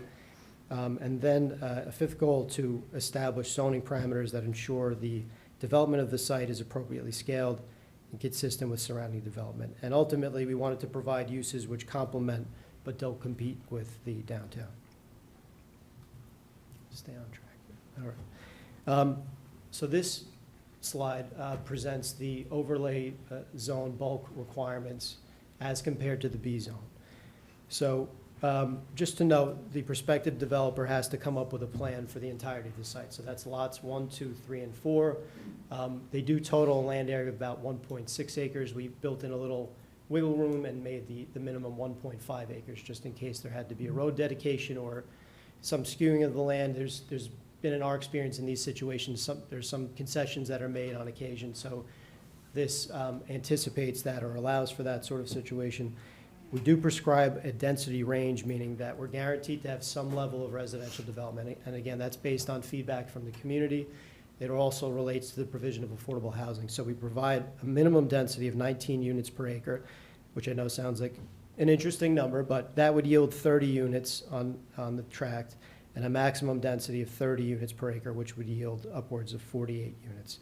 And again, the site would guarantee at least 30 units of residential housing, which would include a minimum of 7 affordable units in any scenario. The site will definitely provide at least 7 affordable housing units. Where the B zone doesn't have any prescribed setbacks, this overlay zone would have required setbacks of 15 feet from Broad Street, 10 feet from Cedar Street, 20 feet from Morris Avenue, and 40 feet from the southerly side lot line. It also includes a maximum lot coverage of 75%, which is actually a reduction from the current B zone maximum lot coverage of 90%, which allows for open space on the property and also reduces the stormwater runoff impact from the site. We also increased the building coverage from the B zone's 30% to 35% to increase a bit of flexibility. We've also increased the maximum building height from 3 stories to 4 stories. The caveat being that a 4th story would have to be stepped back, as they call it, or set back from the facade of the building. So you'd get to 3 stories, bump in 10 feet, and then you could continue with a 4th story, but no more than 4 stories. And finally, there's a maximum floor area ratio of 115%. What does that mean? That would yield a total floor area of approximately 80,000 square feet versus the maximum permitted FAR in the B zone, which would yield about 52,000 square feet. So we're talking about a net increase of about 30,000 square feet, and there's no bonuses or anything permitted, so what you see is what's there. There couldn't be a fifth story, there couldn't be additional density or FAR in this scenario. Just to give an overview of permitted uses in the zone, again, the B zone currently offers a range of uses, most of which are non-residential in nature. Here, we're prescribing something a bit different and a bit more targeted. The first principal permitted use being multifamily residential uses, mixed-use multifamily, and with a retail or retail food establishment component, where each non-residential use would be capped at 3,000 square feet. There would be office, excluding medical and dental offices, permitted. Let me rephrase that. Offices would be permitted, excluding medical and dental offices. And then finally, townhouses would be permitted, including stacked duplexes, which would mean a unit on top of another unit as opposed to a side-by-side unit. We've gone beyond the city's existing overlay zones by prescribing some additional requirements, again, to sort of control the level of development and guarantee certain outcomes while providing for development flexibility. And just to tick off a few of those additional requirements, again, we have the submission of a comprehensive site plan. So whoever is awarded the opportunity to purchase the site from the city would have to submit a plan for the entirety of the site. All 4 parcels, all 1.5, 1.6 acres, versus having the parcels developed either individually and more of a piecemeal approach. We have a built-in maximum building length of 180 feet.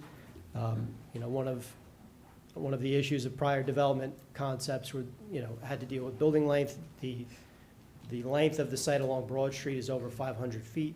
So the effort is to break up that bulk, have a green space in between. That's the next item, to have a minimum 9,000 square foot green space on the property with a minimum frontage of 100 feet on Broad Street. So basically that could give you a green space of about 100 feet in width and 90 feet in depth, again, fronting Broad Street.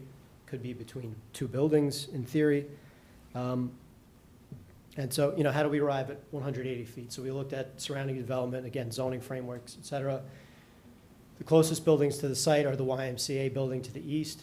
It has a length along Broad Street of about 190 feet and along Maple Street of 150 feet. Then just across the road, across Broad Street, is the Vito Gala building, which has a length on Broad Street of about 200 feet. So 180 seemed to be about the sweet spot. Again, would allow for 2 buildings, would allow for a green space, and would allow for sort of, we'll call them end caps that could be either green space or plazas or some, sort of flexible, activated public space. We do have a mandatory affordable housing set aside, as we mentioned, which is consistent with the city's settlement agreement with Fair Share Housing Center. It's consistent with its other overlay zones, and it's consistent with its mandatory set aside ordinance. In terms of replacing the existing public parking spaces on the Chestnut lot, which I know has been a community concern, again, there are currently 59 spaces on the Chestnut lot. We're proposing to place at least 39 of those as surface parking on this site, and the remaining 20 spaces would be provided around the site as on-street parking. Right now, on-street parking is limited because the firehouse is there, and the street has to accommodate for the turning movements of fire trucks. Once the fire department is relocated, that can be redesigned in a manner that allows for parking, can shrink the dimensions of the road to reduce speeding, and generally create a more pedestrian-friendly environment. And then finally, the ordinance refers to the DRO for typical site plan requirements such as building design, lighting, landscaping, signage, et cetera. So again, the effort was not to design this, not to reinvent the wheel, but to rely on the DRO that was vetted extensively by the planning board just a few years ago. So to rely on their expertise, and again, ultimately assuming that, a subsequent step of this process would be the submission of a site plan to the planning board. And then finally, going over process, you had a sneak peek already. I just explained some of that. So the first step in the process is the ordinance introduction, which is what we're doing tonight. The next step in the process would be the ordinance goes to the planning board for master plan consistency review. the planning board will opine as to the extent the ordinance could be inconsistent in any way with the master plan, as well as offer any recommendations to the council for consideration. The ordinance would then go back to the common council, where you'd have the opportunity to adopt the ordinance. Assuming, again, the ordinance is adopted at some point, the city could then attempt to sell the property through a bid process and solicit bids from developers. Once a selection is made, that selection, or excuse me, an agreement could be established with that successful bidder, which includes terms about, further terms about how the property could be developed, could address affordable housing, will obviously include the sale and other negotiations for the property. And then finally, again, the developer will submit a comprehensive site plan to the planning board for consideration. And, in closing, I'll just note that the process is meant to be iterative. So the goal would be that, the first go around, you guys entertain a successful bid and things work great. There's a chance that may not happen. We might have to tweak the ordinance a bit. Or maybe you'll get a plan that's so great that will compel you to adjust the ordinance just a bit here or there. But we're intending to use this as a guiding, again, framework for how the site will be developed. So thank you for your time. Be glad to answer any questions. Thank you, Mr. Behrens. Okay, I'm going to open it up to council comments. No? Okay. All right. Oh, Go ahead. oh, Councilman Miniger. You Thank have you, the Council floor. President. I was just writing the end of my question, so if I flub it, that's the reason why. You mentioned you wanted to incentivize, the reason the overlay zone was created was to incentivize use of that over the regular, the B zoning. I noticed that allows a fourth floor, so it adds the extra height. Step back, and it requires 9,000 square feet of green space. Is that enough of an incentive to counteract the space that would be in the B zone by itself for a developer, which can include 3 stories only, but 90% coverage, right, of the entire space? So there's a few variables, one being the ultimate value of the land and the sale of the property based on an appraisal, to come. So that's one variable, but this overlay does allow for more development. I'll say, a reasonable amount of additional development, again, by virtue of additional height and additional floor area. So we're talking about an extra 30,000 square feet. So, in terms of incentivizing developers, again, it's to create flexibility so that they could do more with the site within the framework and based on the permitted uses. So with that respect, they can do more, frankly. But again, we tried to strike a balance between the B zone, which, perceived to be limiting. The city would get less for that. You can't build as much, versus other, concepts that have come before the council where there's, maybe 5 stories, more FAR, et cetera. So again, this is sort of the middle ground we think is reasonable, seems to work. We also have to bear in mind that the site has to provide parking for the uses. So you get to a point where you do too much and you can't park the uses on the site. So this is a balancing act, and this is, we believe what's proposed is reasonable. Sure. I have several, if that's okay. Okay, good. So I have a question about the developer. So if the developer, whether, whichever zoning they decide to go with, if a developer buys this and then just sits on it for 2 years, do we have any recourse? Is there anything built into this, or? That's a good question. It wouldn't be, in my opinion, appropriate to address it through the overlay zone, but it would be a term in an agreement, for the sale of the land. That can be negotiated. I think I would agree that the city wouldn't want to get in a position where this thing just lays, for 10 years and isn't developed. So I think everybody wants to see something happen here, especially with the fire department moving. So I think there are conditions that would be built into the agreement at that time. Okay. Can a developer then sell it to another developer? Because I remember that was something that we always heard about, the possibility. I don't want to play attorney, but I think that could be a condition. Yeah, but that In the is a sale. condition of the sale that it can't be sold. Generally, what happens is, I think what you're thinking of is developers will go out and they'll enter into a contract with a right of first refusal. They'll try to get all the approvals, and then they'll take that approval and sell it to a bigger developer. But you can control that through the agreement process and the bidding process. You put it out, you bid it, you have to sell it, it's gotta be developed in so long. That can all be handled, not at this level, but the next step if and when you go out to market the property. Okay. And then in developing this, because it's complex, and the incentive you talk about, were there developers that you discussed this with to get an idea of whether this was enough of an incentive for them to go with the overlay?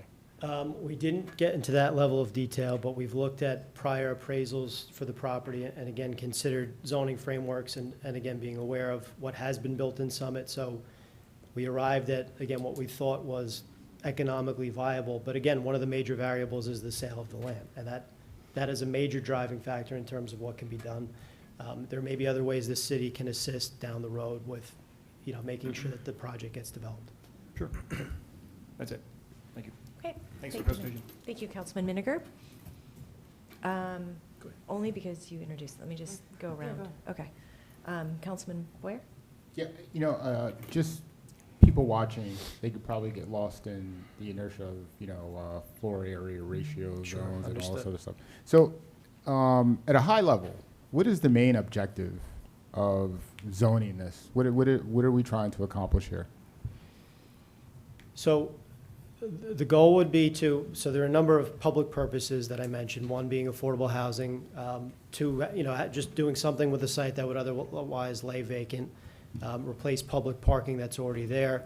And the idea of presenting a new overlay zone is that it's been determined that the existing zoning just doesn't provide enough incentive for a developer. The city could do better in terms of what could be developed there. So again, it's to encourage creative development solutions. It does put a cap on how much could be developed in terms of the height of the buildings, in terms of the floor area ratio. And to your point, what does that mean? The floor area ratio is a metric which is the relationship of the volume of the buildings to the land. So in this case, you could build 80,000 square feet in 4-story structures on 1.5 acres, which is roughly 62,000 square feet, if that gives a frame of reference. Thank you. Thank you for that, because I know people watching would want to know what the purpose of us, doing this. The other thing is, my concern always is parking and traffic. Sure. We can barely get around Summit now. Mhm. How does this overlay zone add to that, or how does this overlay zone decrease that or help the city in terms of getting around town? Sure, and I know those were hot topics, again, in prior discussion. So I'll start with parking. So the framework is intended to fully park the uses on the site. And they're envisioned to be provided in an underground structure, but also through surface parking. We knew it was important for the community to replace the Chestnut parking. Again, there's 59 spaces there. A few of those spaces are currently used by the St. Teresa Memorial Hall. I believe there's 7 spaces. So those 7 spaces would be replaced in some fashion on site in a way that's accessible for the church. We'd put another 32 spaces that would be open to the public, again, replacing a number of those 59, and the remainder would be put on the street as on-street parking, where there currently is no on-street parking. With respect to traffic, of course, anything you do is going to generate some amount of traffic. I would suggest, based on, I'm not a traffic expert, but having heard many traffic experts, I don't think what we're proposing would be crippling. Again, we know what the cap is in terms of the residential density. Again, the higher end being 48 units, and some amount of non-residential, which again, I don't think would cripple the road network or change the level of service. Based on my planner's opinion. No, thank you for that. I Disclaimer. think the parking explanation was really good, though. Thanks. Appreciate it. Appreciate the question. Okay, excellent. Councilman Yes. Smallwood? Thank you very much for your presentation. That was very informative. And, I'm certainly not a real estate expert, but I'm assuming the condos are for sale condos, so for purchase, correct? And then obviously the rental is rental. And as the mandatory set aside is 15% for rental, 20% for purchase. Correct.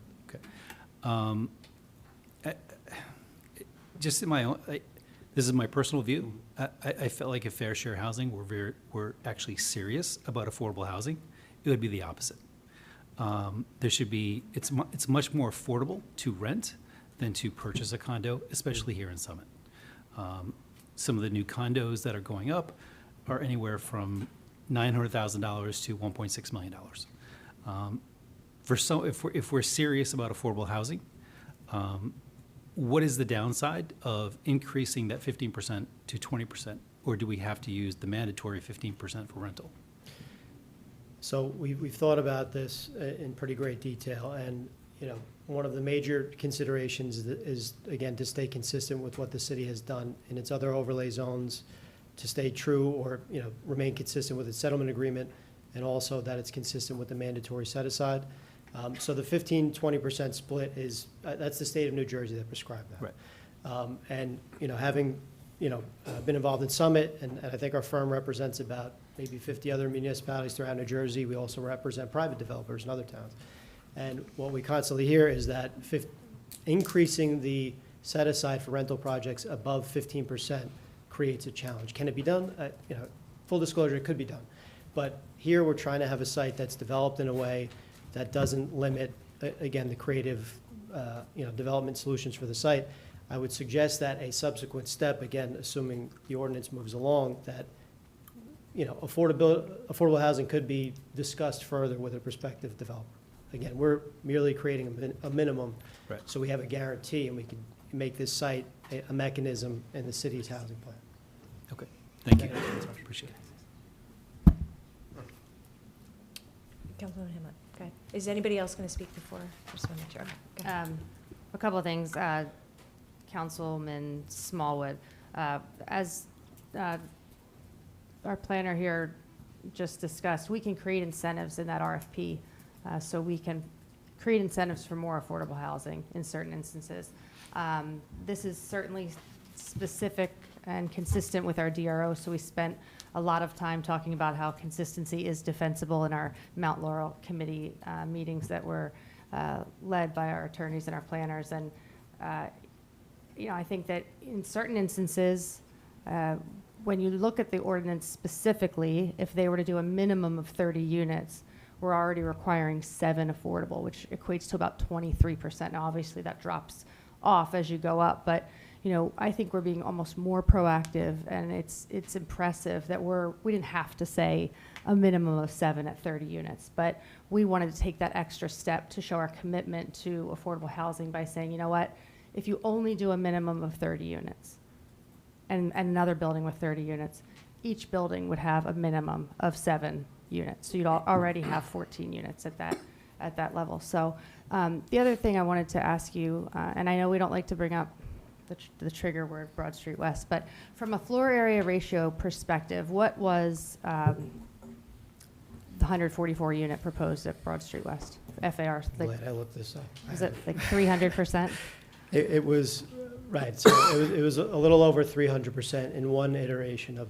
Yeah, so I think it's important to educate the public that that proposal was 300% floor area ratio, and this one is, it's 115%, Tom? Or 100, Correct. 113, 115? 115, And then Tyronal Park on Broad and Morris is 113, or? No, that was just under That's- 1%. Okay, and then Gateway 1 is 113, Correct, Parmley Place. yes. Right, okay, so Parmley Place is 113, Tyronal Park is Intercom. just about 1, and I think that got back down from 1.3 to 1 or something, I can't remember. They started high, and there was some whittled down, and ultimately they got an approval. from the And I just want to give the public confidence that the best thing I think about this overlay zone is it provides a lot of public input. This will go to the planning board for a consistency review. We go through all these processes, and then once the bids are received, those developers go back to the planning board, and the public can come and talk about traffic and parking and all of these specific things, because at this moment, we don't know what this site is going to look like. So that would be the opportunity for the public to specifically get involved in that project and how that would look. So I just want to mention that. Thank you. Thank you, Councilman, thank you for that clarification, by the way. Councilman Vartan. I have no question, I just have a comment. Is that okay? Yeah. Okay. My questions were answered. I'm glad you said it, Delia, because I think it's important. And no disrespect to the marketing people. I do want to make it clear that this ordinance and what we're talking about is the Broad Street West properties. As a community, we've been talking about this for many years. I think it's probably fair to say the most community engagement on any single topic in the last decade has been on Broad Street West. I think it's also fair to say that community engagement has been the most important and most significant driver behind the decisions made surrounding the property. And so now you have a new council, and with it a new proposal for how to handle the Broad Street West properties. I want simply to say, I hope the community will continue to engage vigorously to evaluate what is being proposed here, demand explanations of the process and how decisions are being made, and speak out. Please continue to share your opinion on what is best for this property and for Summit. My vote in support of the introduction tonight is a vote for the continuation of this extremely important community conversation. Thank you. Council President, can we, no, Let me go to Councilwoman Hamlet first. Thank you, Council President. I just want to see if City Administrator Rogers, we were talking today, and one of the questions I said to him, I said, Michael, if you sold the properties today, what would you do? What would you do with the money? And I think it's an important conversation because this is a tax rateable and it's a revenue. So, Michael, would you mind just explaining sort of what our obligations are and how this would benefit the city from a financial perspective? Well, post-sale, whatever we get in as far as proceeds, I would assume it's more than $1.45 million, which is a note we still owe on 7 Cedar Street, so that's what that would pay off. Consider that as a mortgage. You pay off your mortgage when you sell the property. That's what you would have to do. I would expect this to generate, this overlay to generate considerably more. So yes, that's the main obligation we have up front from that. Okay. Councilman Boyer.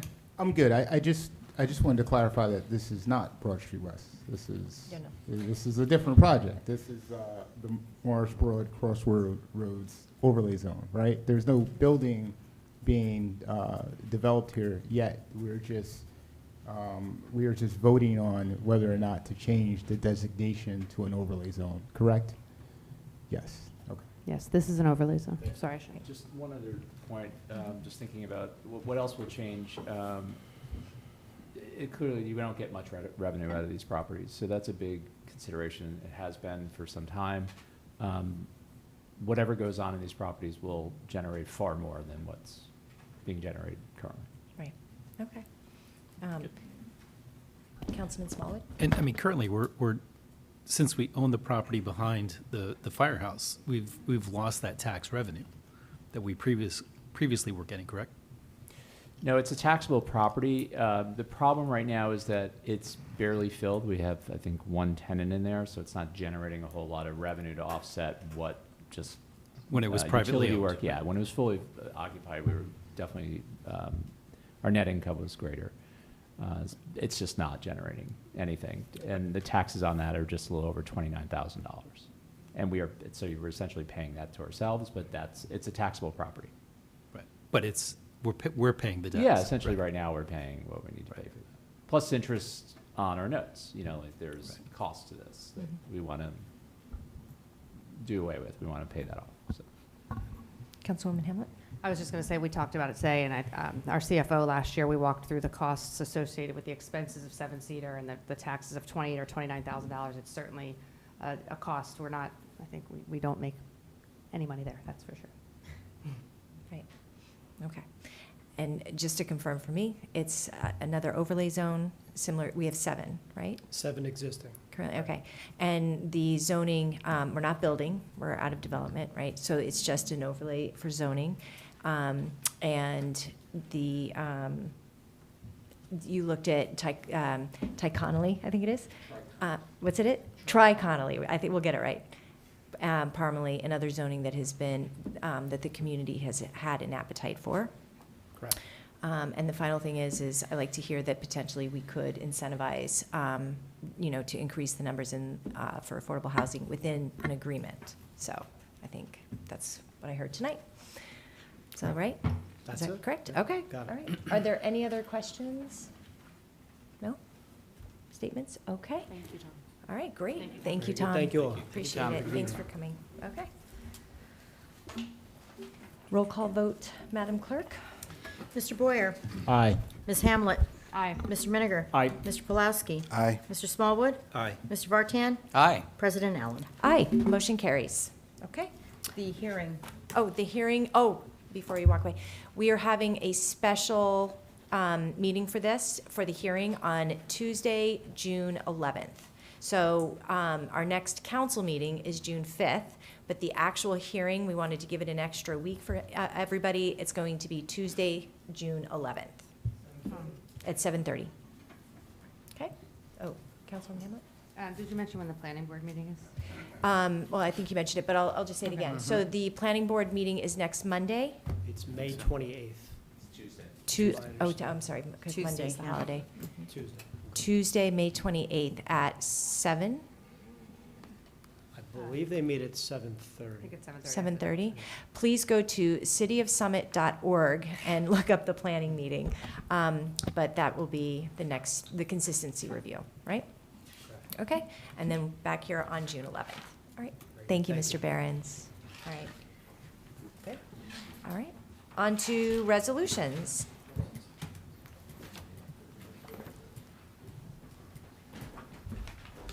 I'm just going to give everybody a moment, okay? On to resolutions. Councilman Miniger. Thank you, Council President.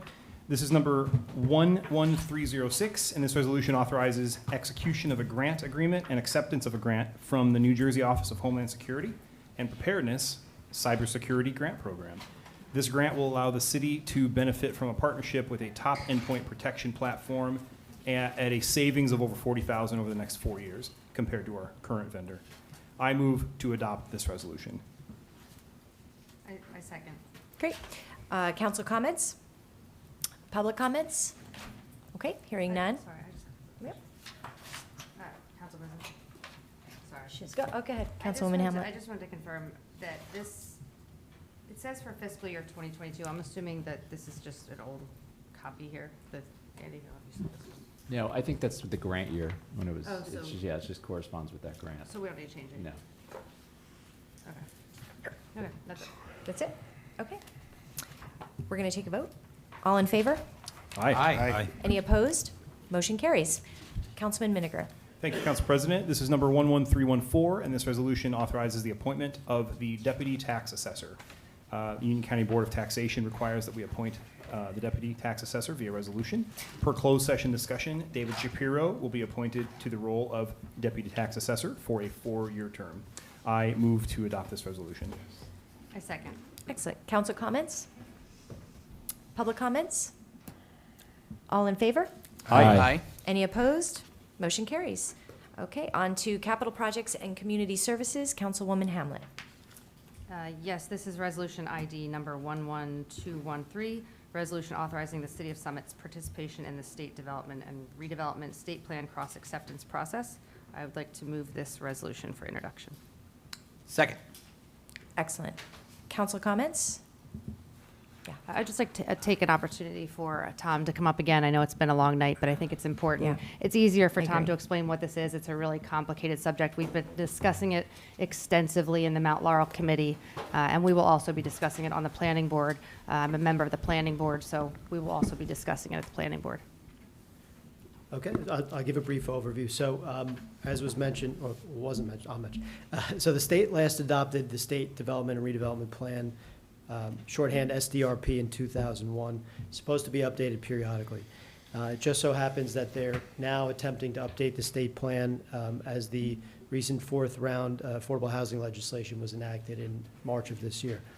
The new state plan, or preliminary plan, was supposed to have been made public on April 8th of this year. It's now May 21st, and the public has yet to have it. So there initially was a prescribed deadline for cross-acceptance. There's a question of whether or not that deadline will continue. But in any event, the state has established a cross-acceptance process, which means that municipalities, counties, and the state are all supposed to coordinate and discuss and review policies amongst each other, and with the goal of achieving consensus and some amount of consistency. And the way that's supposed to be done is that the state has broken up the conversations on a regional basis And in this case, Union County is taking the reins as the designated negotiating entity for Summit and all municipalities in Union County.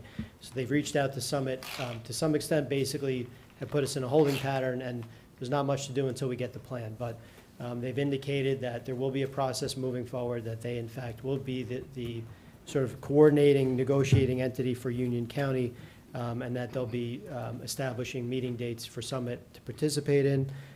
Again, we're waiting for the plan to have something to react to. Well, the purpose for the resolution tonight is for the city to formally indicate its interest in participating in the process. That was one of the steps to participate in the process. So once that's submitted to the county, you'll be included on all communication moving forward and be allowed to participate in that process. And again, the idea is that you can share information, talk about policies. Summit can convey what its land use goals, objectives, and policies are. There may be points where there are inconsistencies with either the state's plans, planning policies and goals or the county's. That's supposed to be worked out through various forms of mediation. If it can't be worked out, there are ways to bring up those issues with the state. And again, the idea is to achieve some level of consensus, to promote cooperation, because ultimately when a municipality adopts a master plan document or other planning document, it's supposed to address consistency with the state plan. So it's all supposed to work together. That's how it's designed, from sort of a top-down approach, where the state plan has sort of general planning policies and goals. It has the state divided into a number of planning areas, ranging from urban areas to environmentally sensitive areas. Summit is currently mostly listed in Planning Area 1, which is the most urbanized designation for the state. And there are areas, environmentally sensitive areas of Summit, which are within Planning Area 5, which are environmentally sensitive areas. We suspect that that designation won't change much, but something to pay attention to. Again, the new mapping, and the mapping basically dictates the policies that are applied to those designations. So again, we'll keep an eye out. I have nothing to report at this point, but this is the first step of the cross-acceptance process, is adopting this resolution. Excellent. Thank you. Does anybody have a question for Mr. Behrens while we're here? And just to clarify, in the simplest of terms, our numbers will be negotiated with the county, right? Numbers? So Our housing numbers. When we negotiate, it's going to be with the county, not the state. Well, there's two separate things. So the state plan involves negotiating with the county. The new program, as they call it, is actually with the state, and that relates to the affordable housing need numbers.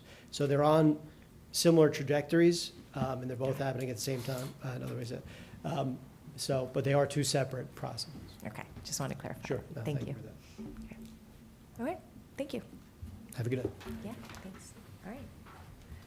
Any other council comments before I go to public? No? Okay, public comments? All right, hearing none. All in favor? Aye. Any opposed? Motion carries. Councilwoman Hamlet, your second resolution. Yes, thank you, Council President. This is Resolution ID 11249, authorizing revised list of banner locations for the Hometown Heroes program. Whereas the Hometown Heroes program honors veterans and active duty members who are residents or worked in Summit who served in one of the 5 branches of the U.S. Armed Forces with banners, and in consideration of the overwhelming support and participation in the Hometown Heroes program since its inception in February of 2018, over the years, the city has approved additional locations, and in order to have one of those locations, the Director of Department of Community Services recommends consolidating all approved banner locations into one master list. The following revised list of all approved locations for the display of Hometown Heroes banners. Rosie, do I have to read all these lists, numbers? You don't. Okay. With that being said, I agree that we need more locations for the Hometown Heroes. Excited about the program this year, and I would like to move this resolution for introduction. Second. Excellent. Any council comments?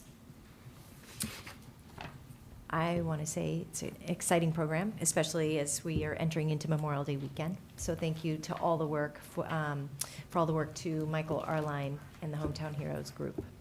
Okay. He does a great job. And DPW. And DPW. DPW. Aaron, Director Schrager. Thanks. Okay. All right, public comments? All right, hearing none. Are you waiting for the vote? Ready to say aye. Oh, I did. All right, all in favor? Aye. Any opposed? Motion carries. All right, Councilwoman Hamlet, your last resolution. Thank you, Council President. This is Resolution ID 11276, a resolution to adopt procedures for the administration and inspection of federal aid highway projects, Parkline TAP Transportation Alternative Program Grant. I would like to move this resolution. Second. Excellent. Council comments? I would just like to ask, through you, Council President Director Schrager, you're going to be much more articulate about this than I am, and I give you a lot of credit for taking care of all of these intricate projects. Excuse me, through you, Council President. So the city is the recipient of a $1.11 million transportation alternative grant that will be used for the park line. Just to clarify, this grant will be used for the parts from Russell Avenue, then east or south through the woods towards, Bryant Park. It is federally funded, which generally federal grants are more money, which is great. There's just a lot more hurdles to jump through in order to use federal funding, so it does take years as opposed to some of the DOT grants, which you can get out the door, in 6 to 12 months. One of the requirements for the federal grant was I had to attend the class a couple weeks ago just to be certified as a federal responsible in charge, but you also have the purchasing essentially practice or policy that they're asking us to adopt, which would be just for this project, so it's not changing how we do business for day to day, though most of it is stuff we do, but there's a lot of Buy American in how we procure certain items and certain services we might need. It's all detailed in here, but it's just for the project itself that we have to follow this. That said, it's still a year or two out before we use that grant for that phase, but we're required to adopt the resolution, so. Excellent. Thank you. And I know that you've gone to class for this. I think $1.1 million for the park line is, I guess it was about 13 years ago. I feel like the years are just flying by, but I stood at the lectern and supported this project very early on. So to hear that it's getting a $1.1 million grant in any shape or form is really phenomenal. So thank you for your work on that. You're welcome. Through you, Council President. Absolutely. So I know, so it says Transportation Alternative Program. I know walking is transportation, Me. but does this have any requirements for biking on this path?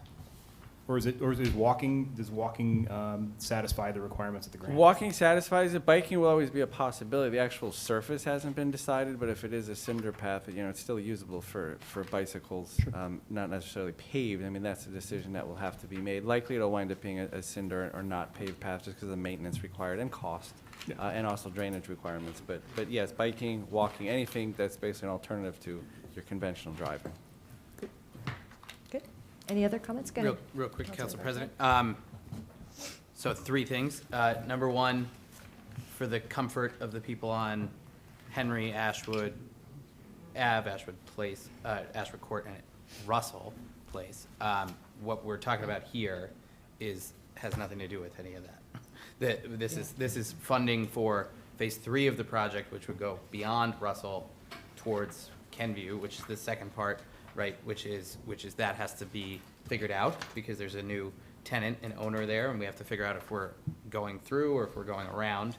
And then number 3 would be just as a reminder for everyone that anything Parkline related comes back to council, and the next stuff for phase 2, which does affect Henry, Ashwood, and Russell, right? That stuff has to be screened, and we were talking just about that the other day, and I think a good thing would be to have a Parkline Advisory Committee meeting again soon. So anyway, those are my thoughts. Thank you. Excellent. Thank you, Councilman. Anybody else on this side? Okay. Thank you, Councilman Vartan. I think it's a good recap, and it's an important one, and that's a great point to make because we're getting a lot of questions from those residents. So I concur. I don't know who's the Parkline. That's me. You. That would be great. I think the community would like an update from that, not from you, but from Rob Rubino and those guys. Sure. So thank you. Okay. Excellent. Okay. Public comments? Okay, hearing none. All in favor? Aye. Any opposed? Motion carries. On to Law and Labor, Councilman Pulowski. This is Resolution ID number 11316 to confirm the mayor's appointments to the mayor's homelessness task force. As discussed during our closed session, Mayor Fagan has some appointments to make, and I invite her to announce them now. He needs a second. I second. Okay, thank you. I'm going to do this really fast because my battery's going to die. I'm really excited about this, so thank you for supporting the appointments. My first appointment is myself as the mayor. Second is Council President Allen. Third is Councilman Boyer as chair of the Safety and Health Committee. Next is Councilman Smallwood as the Community Programs and Parking Services Chair, Fire Chief Evers, Sergeant Jonathan Garcia as the Chief of Police Designee, Crystal Marr as the designee from the Superintendent of Summit Public Schools, Megan Avalone as our Board of Health representative, Susan Kay is our Overlook Medical Center representative, Mary Cummins is the rep for Other Fellow Firsts, Chris Cotter will be our SHIP representative, Leah Griffith will be our Summit First Aid Squad representative, Rich Uniac from Bridges will be representing Bridges, Mark Yeager will represent the Summit Foundation, Amanda Block will represent Warm Hearts. Robin Tanner will represent the clergy. Matt Sloan will be resident at large number 1. Ron Martin will be resident at large 2 of 5. Jody Campbell will be resident at large 3 of 5. Erica Melchiori will be resident at large 4 of 5. And there are a couple of unfilled spots that are just have to be confirmed. I have about 5 or 6 more unfilled spots. And then once that's finished, we will also have a chair, which the council will appoint. So I'm really excited. Thank you. Me too. Thank you, Mayor. Anybody else would like to comment? Okay, public comments? Okay, oh, come. This is on the homeless task force. Okay. Didn't plan on this. My name is David Hoffman. I live at 1 New England Avenue. I just want to offer my name if there's another spot on that committee. Oh, I'm very interested. Thank you. Okay. All right, thank you. Okay. I'm going to take a vote. All in favor? Aye. Any opposed? Motion carries. All right, we're going to move on to the consent agenda. At this time, do I have a motion to approve the consent agenda? So moved. Do I have a second? Sorry, hello, Oh. sorry. Can I pull something out? Well, let me get a second, and then Okay. you can pull it out. Sorry. Do I have a second? Okay. Kevin, Councilman Smallwood. All right, Councilwoman Hamlet. Okay, I apologize. It's my own resolution. I apologize. I just want to be clear, through you, Council President. Michael, I know we talked about this the other day, but the resolution, sorry, the one I'm talking about is the, 11179 for the CRBD trash pickup and additional litter abatement initiatives. I just want to understand, this $42,000, it's a revenue and expenditure. It's for weekend CRBD trash pickup, but how does that money move from us to SDI, or do we just pay our DPW? I just was not clear. Aaron, take this one. Sorry, I know, it's just, the language of it is. I think it's good. Okay. You can share. I know we talked about it, I just don't understand We it. just charge the payroll to the grant, portions of the payroll to the grant. Okay. Instead of charging it to the current budget, we're charging it to the grant budget. But do we pay the workers? We don't or- pay the SDI. It's our Okay, workers so- collecting garbage. Okay. Okay, got it. Thank you. But I think we've, go ahead, Councilman. But also, it's just, right now, we're just accepting the grant, right? Has nothing to do with how we're spending it. We're just saying, yeah, give us some money. That's correct. Great. Okay. Any other comments? Public comments?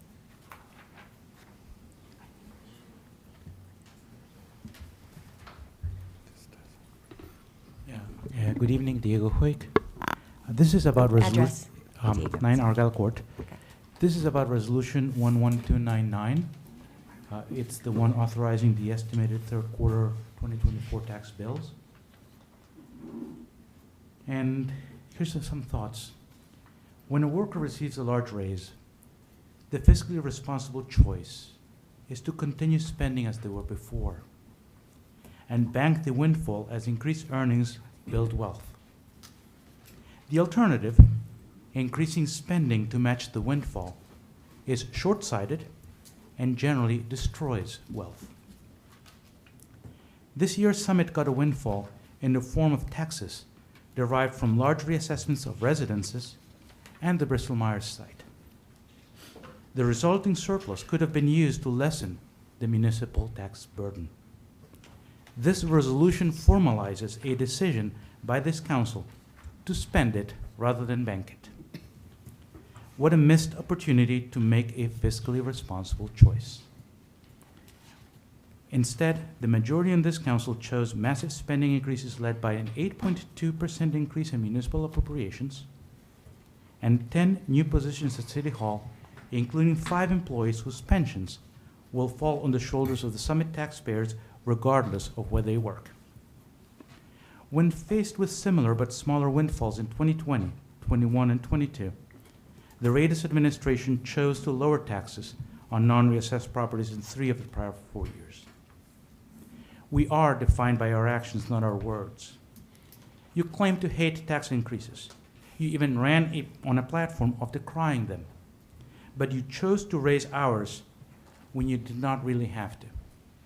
You call yourselves fiscally responsible, but, as that wise old Professor Dumbledore advised Harry Potter, it is our choices that show who we truly are.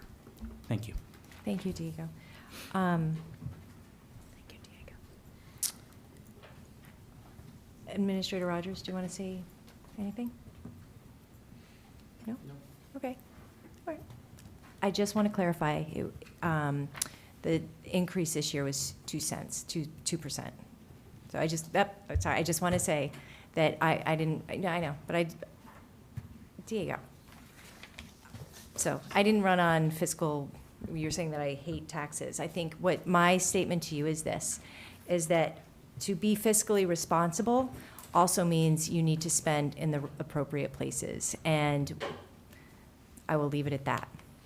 We've had a conversation about this, but to say it's, it's an erroneous increase is Can I just not quickly true. point out what the 141.7 million to 146.3 million is a 3.4% difference. So the levy is the most significant increase. So both things are true, right? The 2% increase, the average increase for the household, that is true.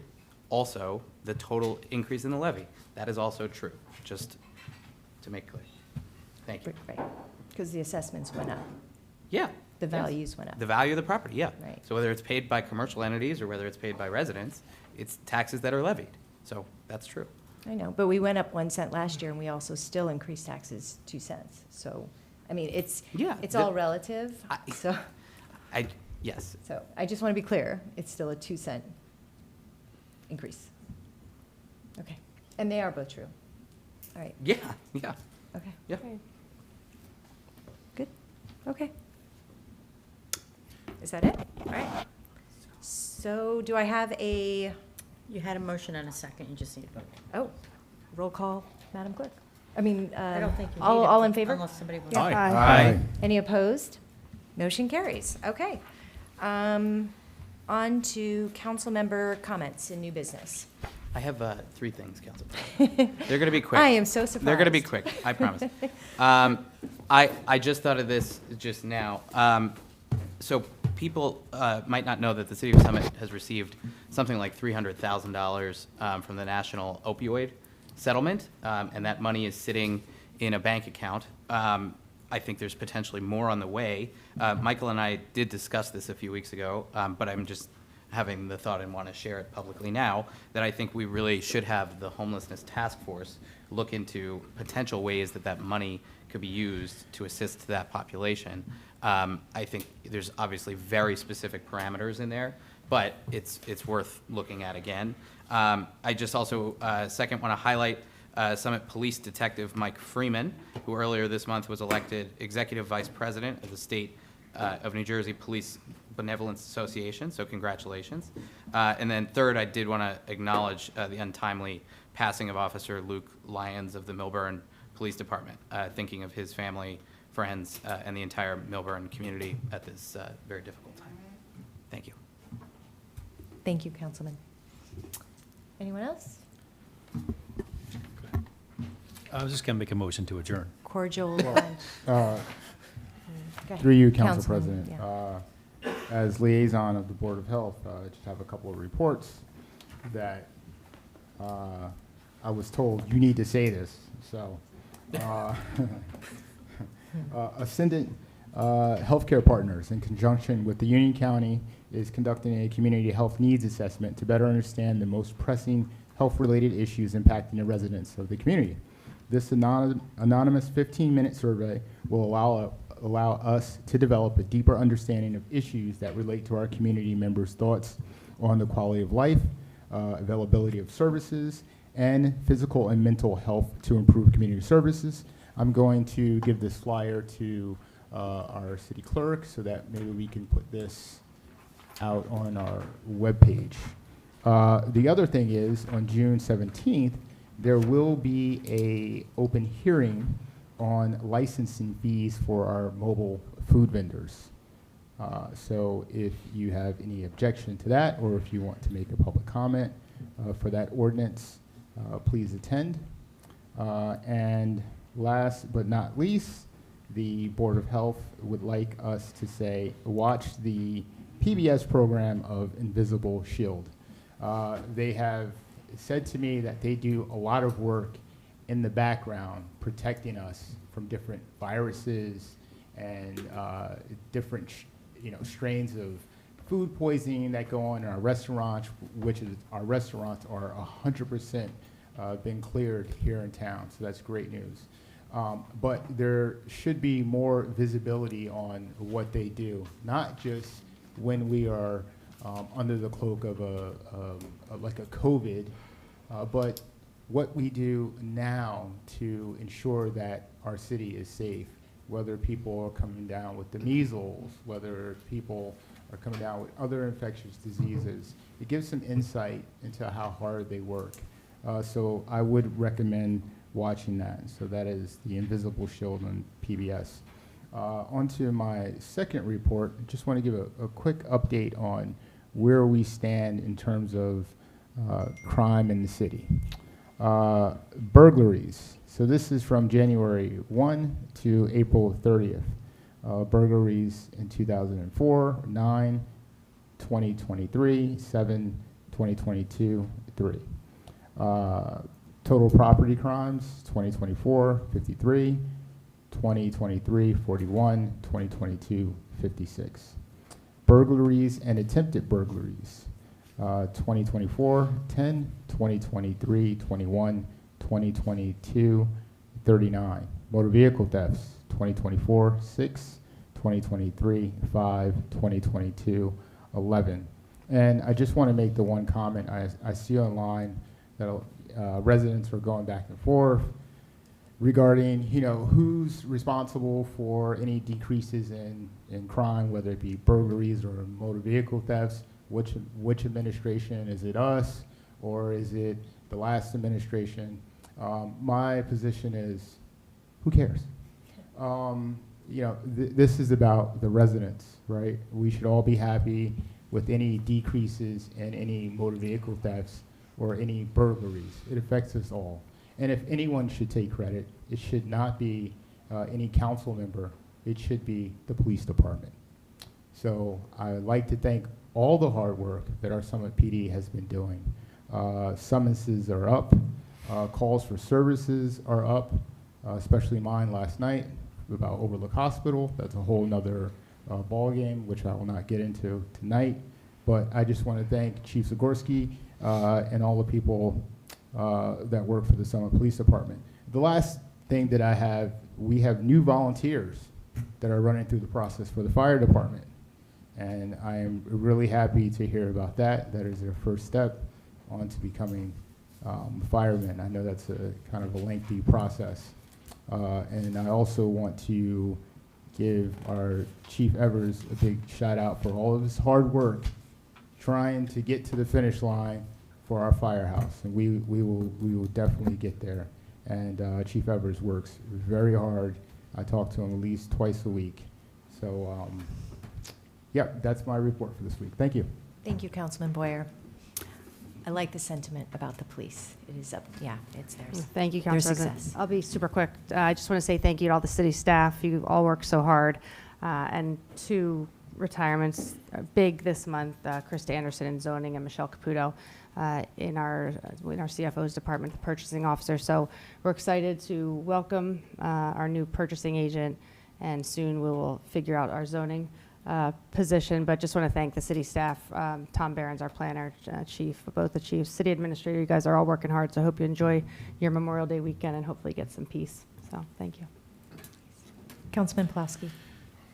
Just wanted to report that there's some exciting stuff going on in girls lacrosse in Summit. We have 3 high school teams in the top 7, with Summit at number 1, Oak Knoll at number 3, and Kent Place at number 7. So states are starting. Let's go support our girls. Excellent. All right, anyone else? 10 p.m. Yep, Councilman. Okay. Sorry, Matt. That's the merit. I thank you for saying that, Councilman Boyer. The only people who should be getting credit for any decrease in crime is our police department. So thank you for mentioning that. I also thought about something else, which I wrote down 2 weeks ago, and I'm glad I just remembered it. If you've driven by or walked by the post office, I think you will notice that it looks much, much better than it did about 6 or 7 weeks ago. And I want to give the credit to the Summit Garden Club, which I got a history lesson, which started in 1916 to help beautify the community. So I walked by there and I noticed there are 3 or 4 ladies planting, weeding, and putting some plants in and some flowers, and it makes our post office look much better. So thank you very much to the Summit Garden Club. And with that, I make a motion to adjourn. No, that's not your job. I want to say thanks to all the residents for a nice short meeting tonight. In comparison, thanks to the staff, and I wish everybody a very happy Memorial weekend. So thanks for all your work. I would like to make a motion to adjourn. Second. No, you have to make the motion. Make the motion. I'd like to make a motion to adjourn. Okay, and do I have a second? Second. Excellent. Motion adjourned. I mean, gotta vote motion, too. yeah. All Wait, in all in favor? Aye. Any opposed? Motion carries. I think it's a competition between Andy and I who wants to do it. Word adjourn, and it's like, we're done. I know.